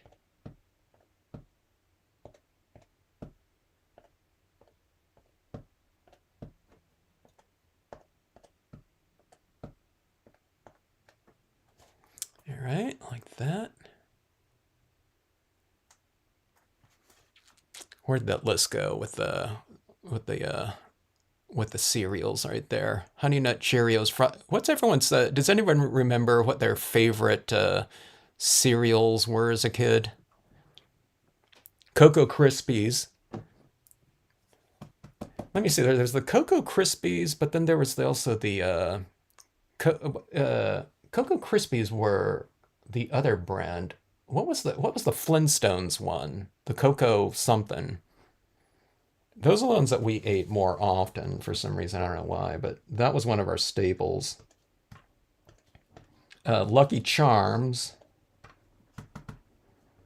Sometimes Frosted Flakes a little bit. Sugar Smacks sometimes. Can you imagine, like, I don't think that is out there anymore, but can you imagine having a name of Sugar Smacks, you know, as for a cereal these days for a kid's thing? I don't think that would really fly. People don't want that in the name there. Sugar Smacks.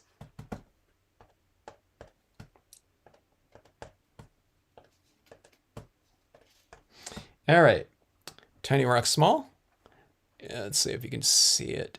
I always have a hard time you can see it like all the way in here and then right around here on the perimeter. So it kind of helps out my vignette type of look or illusion. Because it's, you know what I mean? I don't know if I can take a Stays on like a cotton ball and kind of darken up the corners a little bit just to kind of frame off the lower portion. So it's pretty effective to do it with just some additional texturing in there. So let's see here. Okay, that's looking pretty good. Final touches in here. Let's go in here with some of our leaves.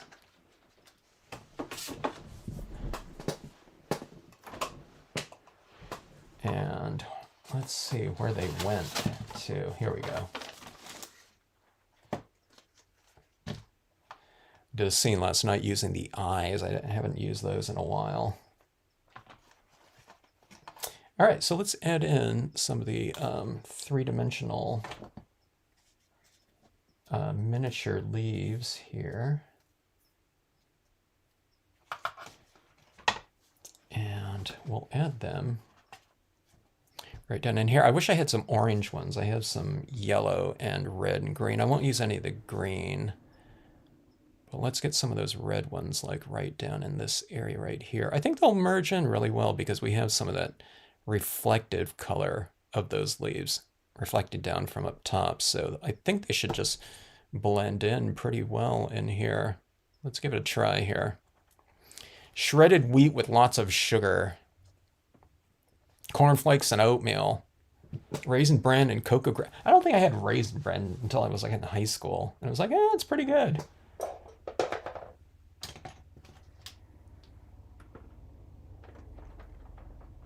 Yeah, the Captain Crunch. The Captain Crunch had that kind of that reputation of, after you eat it, right? It's like, the top of your mouth's like shredded. But we ate the Captain Crunch all the time. It was never the one with the, what was that with the berries in it? But I don't know. I think we got that a couple times. What I'd do is I would eat the, like the Lucky Charms, and I would eat all the, whatever, the oats things, and then I would take that, all the leftover marshmallow. I'd be eating it without milk, and then we'd make I'd make a, like a, whatever, marshmallow ball with it, and eat that. So I was like beating the system. I was eating like this other candy treat, from, a breakfast cereal.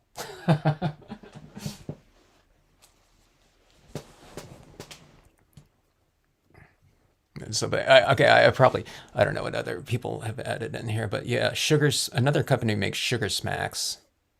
Yeah, they're going to call it something else now.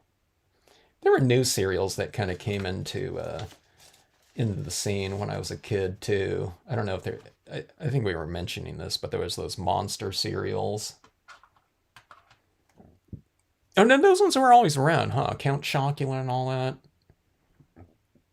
Oh, I was thinking of, I think I was thinking of Freaky cereal. There was this one called Freaky cereal. But again, I think that might have been past my time, or I'm no longer eating that type of thing. All right, let me get my bearings here. I need to take a look at this and see where these are going to go. I don't know. I always go with some right around in here for some reason. Let's go like that. Add a pretty good little, dollop of glue. It's, you don't want to add one like the size of like a dime or something like that, but that's a pretty good amount. And when that glue dries, it dries transparent anyways, but it'll hold down these leaves a little bit better than just a tiny little dot I found. I was doing too little of glue originally, I think. And my little leaves would be prone to falling off easily, okay? Now with a decent little dollop of glue, I can't even see now. With a decent dollop of glue, I find that they're pretty well affixed. Okay, so I'm just using people have asked about this. It's just a scratch knife, nib in this holder like this. So this is what they call a scratch nib for using on scratch board. But things like a little pin or something like that, or probably even one of these little rubber-tipped jewel pickers or something like that should do it. I mean, I don't know. I don't know if you have fingernails, you might be able to even grab, these little leaves on here. But I find that this little tool here, I kind of spear one of these little leaves and just drop it in here. This one's a little bit smaller, so I'll put this one like in the background a little bit more. Maybe I speared too much. It's not coming off of here. There we go. I get a big smearing of ink sometimes, not ink, but glue sometime when doing this. But again, it dries transparent, so I don't know. It doesn't really bother me. Okay, let's go with the yellow one here somewhere. That. Okay, let's take a look. That.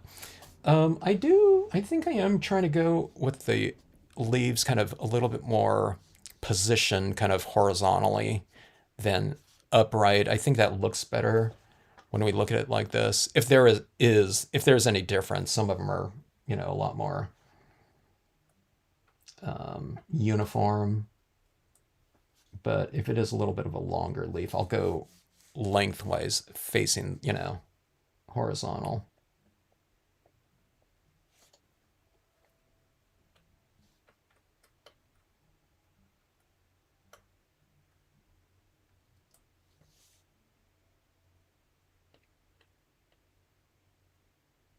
Yeah, here's a little, there was like a little crumb of a piece, but I just put that one right there. I think that looks pretty good. You can use your leaf crumbs.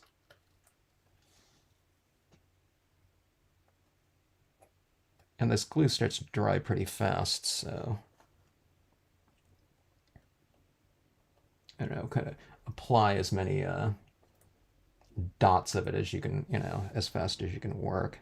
Or just, if it dries, just apply another one.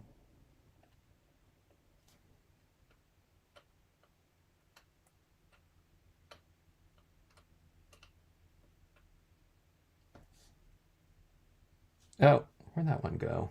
That one just didn't. Oh, here it is. I was going to say, this one just does not want to be used. I was trying to grab it and it keeps like popping away, popping away from me.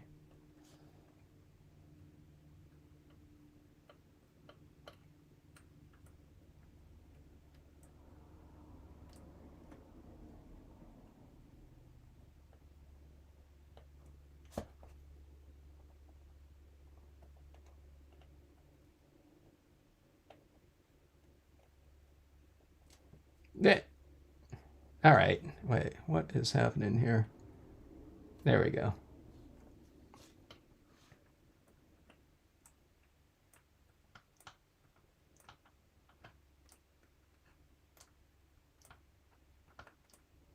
All right, something happened here. Just as I was mentioning what I'm using now, it's like this thing will not pick anything up.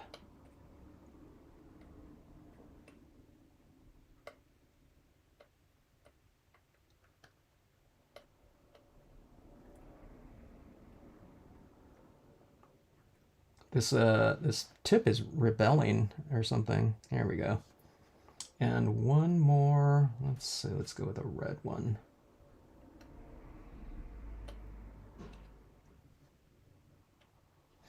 All right, there we go, like that. Okay. Our leaves down like that, which looks like really kind of weird. But in context, let's see what it looks like that. I think it looks pretty decent, like about like so. Here's one of the things that I was looking at, though, as I was doing this. One thing I almost forgot to do, which you don't have to do, but I think it looks pretty decent, is if we take, let me see, an orange, and let's go with a red here, like this. And we bring a little of that color down in this green meadowy area, because it stands to reason if there's, we're dropping down in there like that, those leaves, there would be some, at the base of the trees too. Yeah, where did that go there? Yvette, yeah, fruity pebbles, yeah. Fruity Pebbles and Cocoa Pebbles. Cocoa Pebbles were the ones that we were always having, so. Or your dad owned a bakery. Oh, okay. So you're eating like quality, quality stuff, Jeannie. If you were around the bakery there. If they let you eat it. Did they let you eat as much, pastries as you wanted? Maybe not. Yeah, we ate mostly the Cocoa Pebbles, but once in a while we get those Fruity Pebbles. I remember we were at the store one time, not me as a kid, but I was at the store with my kid going down the cereal aisle, and he wasn't like super into the sugary cereals, but I said, well, he said, hey, can we get, I don't know, can we get some of this? And I said, I don't know what I said, but, and he said, well, I don't know. You said we can have it, once in a while, but just not all the time. And he said, well, it's been like 3 years. Okay, so adding in some of this in here. It's not to add like a big leaf down here, but just to get a little bit of that tone, that color down in these areas. It doesn't stand out too much, but that's a little bit of the red. I don't know if you can see that right in there a little bit. Yeah, you can see a little bit of that. But at least it gave that area something kind of, to relate. I don't know, maybe I do need to go a little bit bigger, but here's that orange, okay? And let's just add a little bit of it like that. Okay, because I don't want this whole thing to vibrate like reds and oranges up here. I do want a little bit of a distinctive, other tone in here like that. Okay, so I don't know, can you guys see that little bit of, is that showing up in your screens at all? A little bit of orange and red in this otherwise just kind of green area like that. Okay, so these two colors right here, I don't know, they're kind of like down here in those leaves a little bit like that, okay? So again, a little bit of a kind of visual continuity, but that really, that is really a vibrant look right there. Sometimes I'm wondering if I should come in with a little bit of a darker top in here. I'm gonna do that right here. This is almost like a little bit too like vibrant for me. I'm gonna just come in with a few leaves right up here in black. Let's give that a try here. I don't want to cover up a lot of it, but I want to just see what it looks like. I don't know if this is even going to stamp out over the top of all of that paint that's built up in there. It might. Yeah, I think it does a little bit. I just want to cap it off a little bit or mellow it out just a touch.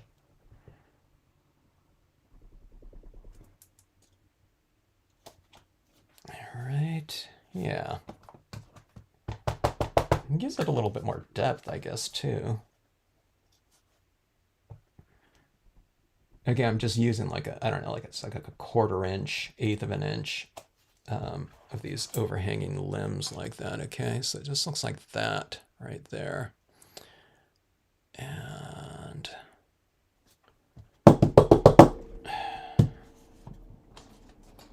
here, I'll do this right here. On a couple of these black leaves, I'll just give a little bit of a red tinge, so it's like a black crimson leaf, so it's not just black, okay? So it just changes it just a touch in it. So I get the benefit of the darker impression up there, but it's not just totally unrelated to the color of, the other leaves up there. All right, one last thing. I think we'll call this a scene. It's the Fruit Loops reflection card. All right, I think this could still be a little bit wet, so.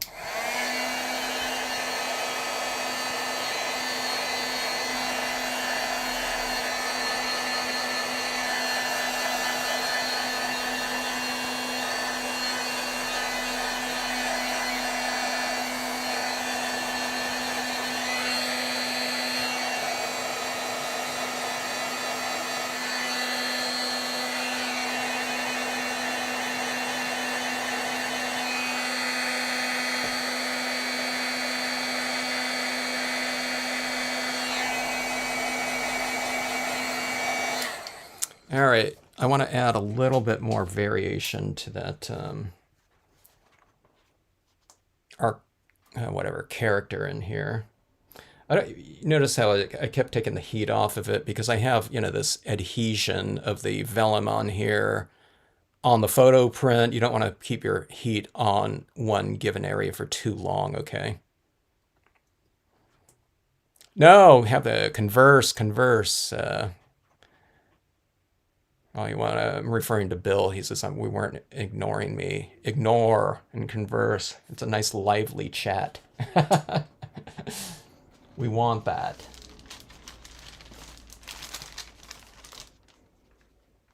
All right. Let's see. 100% cotton ball. I got a new cotton ball for this one.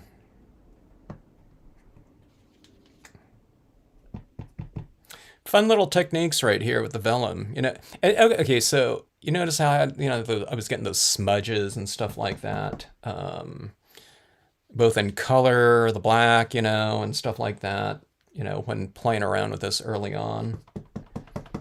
With all this stuff in, you know what I mean? It doesn't matter, you know, in the end. So like I said, if you do get some smudges here and there along the way when you're working with a transparent or translucent type of thing like vellum, just keep working it, you know, and add in your layers and things like that. And I don't know, they're all kind of obscured at this point in time.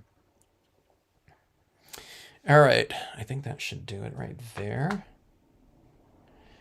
And we'll add some of this little mist at the base of the figure right here, I think. I'm looking at my cotton ball just to make sure that it's dry enough. It might not be completely dry, but I don't want to see like a bunch of black ink right here. That means I'm going to be spreading a bunch of black ink everywhere, okay?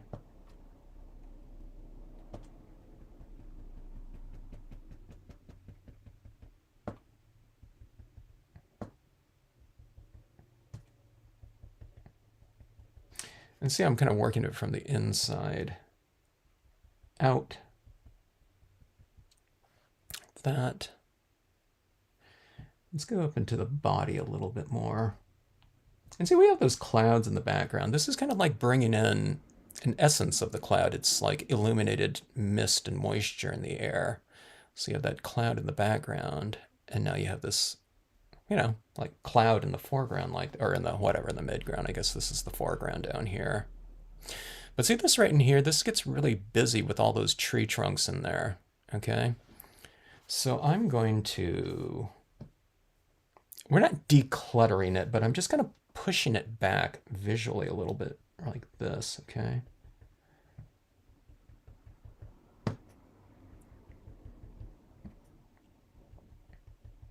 It's barely adding any pigment ink in here at any given time. It's just getting a little bit lighter and lighter as I do this, okay?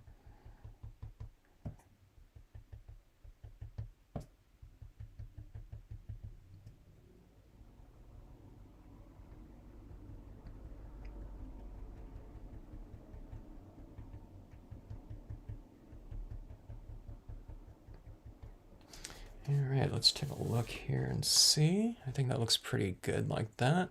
So you can have like obscures it a little bit where all those kind of, all that line work of all those trunks in there are getting kind of piled up like that. And so you can kind of see that down here too. It's reflecting down in here in the water like that. This is like a little detail right here. But then we have these crisp little impressions right here in the foreground kind of reflecting on, you know, in front of that softness. So you get this ultra crisp impression right here in black against this, you know, softer type of, you know, area up top that's reflecting in there. So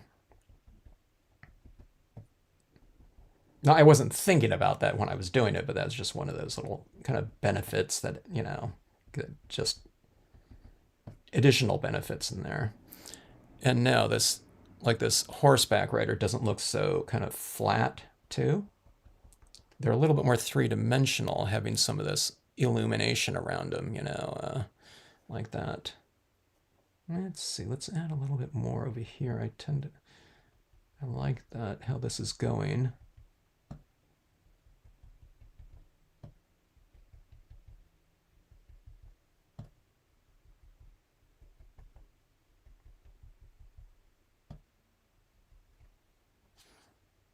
Yeah, I like that. That looks better, huh? Don't you think? That little mist like that. I'm tempted to put it right here to put it over this whole thing, but I think it's just better if we just kind of leave it like that. Now, right in here, um,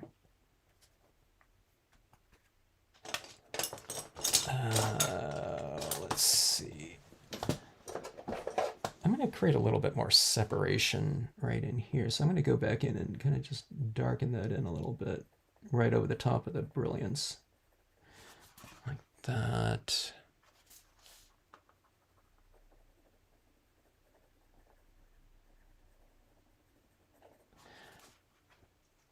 I like that. I can't control, this is a big applicator right here, so it's just adding it like that. But so I just want to kind of create a little bit more of a kind of a specific application right there. So let's see this right here. There's a little mist right here, none right here, or less right here, and then a little bit more right there, like that. I don't know if that changed anything, but there you have it, like that. Yeah, I see that little mist kind of reflecting right down in here too. I think that looks pretty good against that. So, all right, so red fall leaves and a reflection card, vellum technique, with the vellum being used right on the front and back of it. This is like a simple thing to do with the vellum too. I mean, even just this card alone, okay, this top portion, I think that's really fun in the vellum. But this little area down below, it's just a bunch, it's three stamps used in just the StazOn ink impressions, just black, right, that. And then paired with that top portion. So, we spent a decent amount of time up there. Well, now it's like reflected down here without doing too, and it looks good even without all these impressions down here too. So you can just pair it up with a piece of silver thing, and it's like, okay, you got double the work for your whatever, for your time, your money. And it makes for a pretty dynamic presentation like that. So I don't know. Recommended to give the reflection format a try sometime if you haven't already. And yeah, they make for some pretty fun and dynamic results, in my opinion, and easy to do, like that.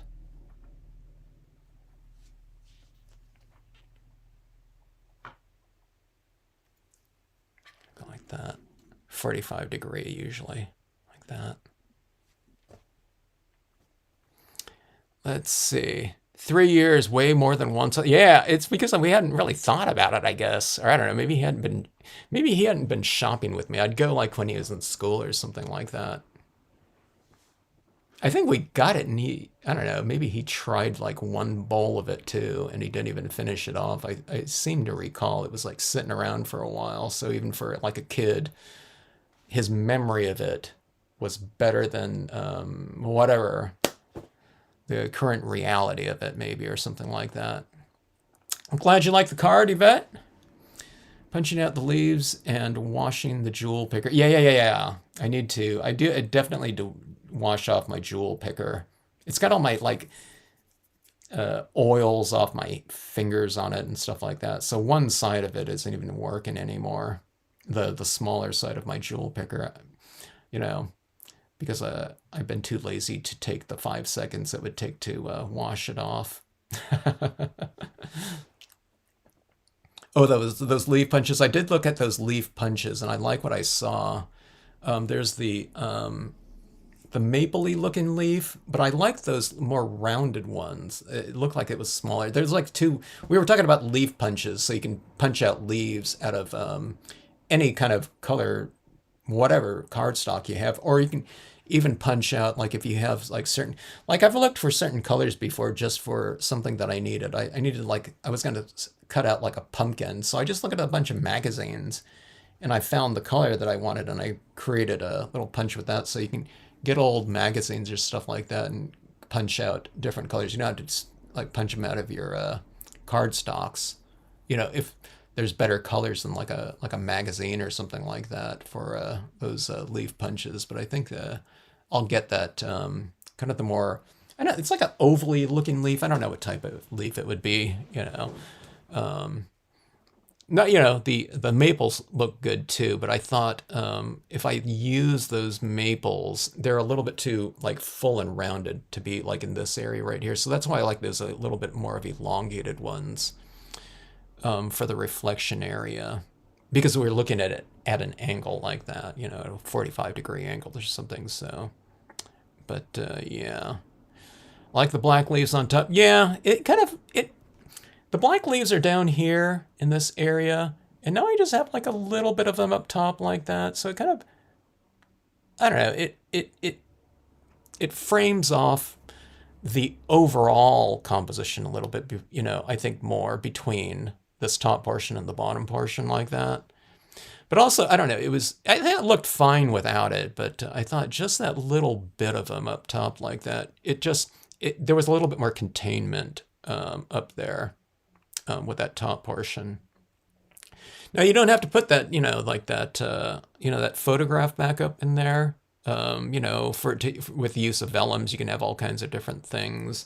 It might even look cool with like, if you put that vellum over the top of something like, you know, a wood grain paper or like this type of, you know, vintage paper or something like that. But I do like the clouds in the background. I think they reflect really well in that lower portion. But you can do all kinds of things with that vellum in terms of you know, a base layer on there. I've tried 2 layers of vellum before. Didn't work at all for me. So I thought about sandwiching, you know, going with the vellum with some images and pasted over the top of that. And then I went with another layer of it over the top of that. But for some reason, when I was going with the second layer of vellum, I was really getting those bubbles and everything like that from vellum to vellum. And that was on a little bit of a bigger scene. I don't know how it would be on a quarter page, but it didn't work too well for me that first try. I don't know. I never tried it again after that one. Maybe I'll have to give it another try at some point in time. You don't have the jewel picker, but use the SU putty tip tool. What the heck is that? Oh, Stampin' Up putty tip tool. Got it. Okay. I think of chatting as multitasking. Oh, the gorillas in the mist scene. There's some different gorillas out there, aren't there? Yeah, that would be cool. All right. Now I have more time than money. I've never seen any leaf punches that tiny. I think these ones are pretty small. From what I could tell. It's a leaf punch, and I think the leaf punch is about this big, but there's like 3 leaves on it, 3 little shapes, in both the maple and that little more of a rounded one. I didn't see too many other types out there. You know, when I just punched it in on Amazon, it seemed like there was 2 types, and it was being sold by a bunch of different resellers on there. So but yeah, that one would be pretty cool. Like, I don't know, I might have used it on this one. I don't know, I already have all these leaves like ready to go here, but it would probably be of a, you know, a closer shape to, I don't know, these leaves up here if I were to do those hand punched ones. I think if I was to do it, I would just punch out a bunch of those at one time, and I would put them in like a little Ziploc bag or something like that, you know, multiple tones, or maybe I would separate them, you know, so I wouldn't just be doing like whole, you know, leaf punching per card or something like that, unless I just didn't happen to have the colors I was going for. But I think we mentioned this before. So as I remember, so with the leaves, if I was doing like a nighttime type of scenario or something like that, and I wanted you know, some leaves in the moonlight and like a bluish tone, cool colored scene, I can punch out some leaves in those colors, you know, because like these types right here, you know, they only come in like, I don't know, handful of colors, if that, you know, maybe like 3 or 4 different colors. So yeah, that's where those hole punches or leaf punches would really come in handy. Anyway, that is it. Thanks so much for checking out the card right here. I really like how this one came out. For me, I think some of my favorite parts of this are like I love these rocks right in here with that little hairline type of highlight on the top of them. I do like the red, you know, the red and orangish tinges in here. And that yellow in there just kind of gives it a little bit of sparkle. I guess without the yellow's kind of stood out a little bit too much to me.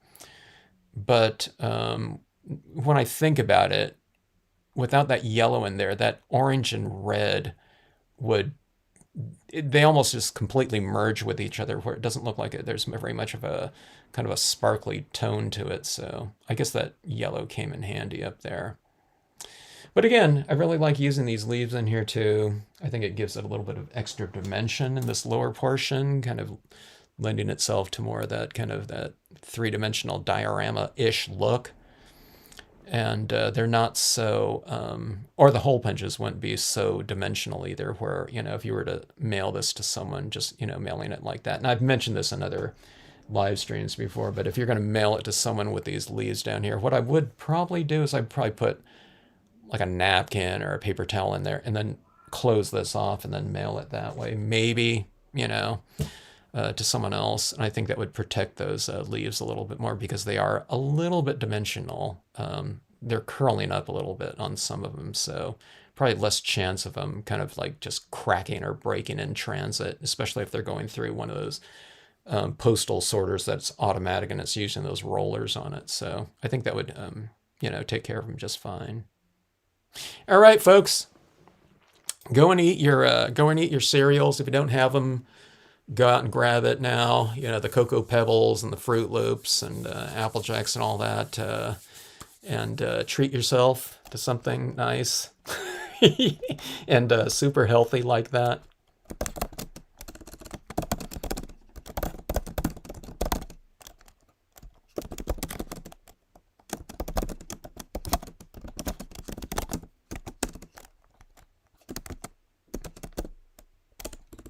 I was going to say eat sugary cereal, but I don't know. People might think that's like serious there. You know, they read this, watch this later on, so I won't say that here. But I don't know. Maybe, you know, maybe from the whatever the good vibes that you get from it, taking you back to childhood, maybe that is like a healthy thing. Every once in a while, though, not all the time. All right, folks. Hope to see you in the next live stream. And if you, as always, if you try one of these cards out or something like that, if you run into any kind of troubles, drop me a note and we'll get you straightened out like that right away. It's usually when I post this again to something like Facebook and I say, oh, hey, I stamped on, you know, they see that I stamped, you know, black images on this lower portion right here. And they do it with, you know, the VersaFine Clair, you know what I mean? An oil-based pigment ink. You know, and as I always say, you just want to use compatible media with these types of things. So when it comes to your vellums, you know, or stamping on photographs too, stuff like that. This character here, by the way, could have been stamped on the photograph in back of the vellum. And then they would have been a little bit more obscured because the vellum over the top of it would be a little bit, but that might be kind of interesting because they would look like they're kind of pushed back in distance a little bit more. So there's little types of things you can kind of play around with like that with when it comes to these vellum applications. Bill 4x6. So 4x6 up top, 4x6 on the bottom. So yeah, 8x6 card base folded in half. The only reason I'm not going to quarter page because I got the, when I'm getting these photo prints made like this, I'm just getting a bunch all at the same time, like they were on sale, or it was like a free 100 print thing from Shutterfly. You just pay for shipping. And in the standard, you know, photographic prints, it's always 4x6 or 3.5 by 5, 3.5 by 5.5, 4x6, 5x7, you know, 8x10s with the photographs. But if you're printing it at home, you can just go quarter page or something like that, 4¼ by 5½, or whatever dimensions you want. This would be really cool, you know, in one of those slimline formats. I haven't done one of those in a while, but I would have to print out like a, you know, like an 8-inch print or something like that of those clouds or something like that, or you can even go 10, but this would be cool in an elongated format. And even though there's more space on there, a lot more, it doesn't take a lot more longer to do because you're just coloring it with the same pens and stuff like that. You know, you're just doing a little bit more orange and red pen while it's still out, you know, but that would be really cool with this composition, I think. All right, folks, have a great rest of evening, and thanks so much for checking out the live stream, and enjoyed having you all, and I'll be dreaming about, just like Barry, dreaming about, what was that? Was it candy or that cereal? I forgot what she said. All right, folks, good night.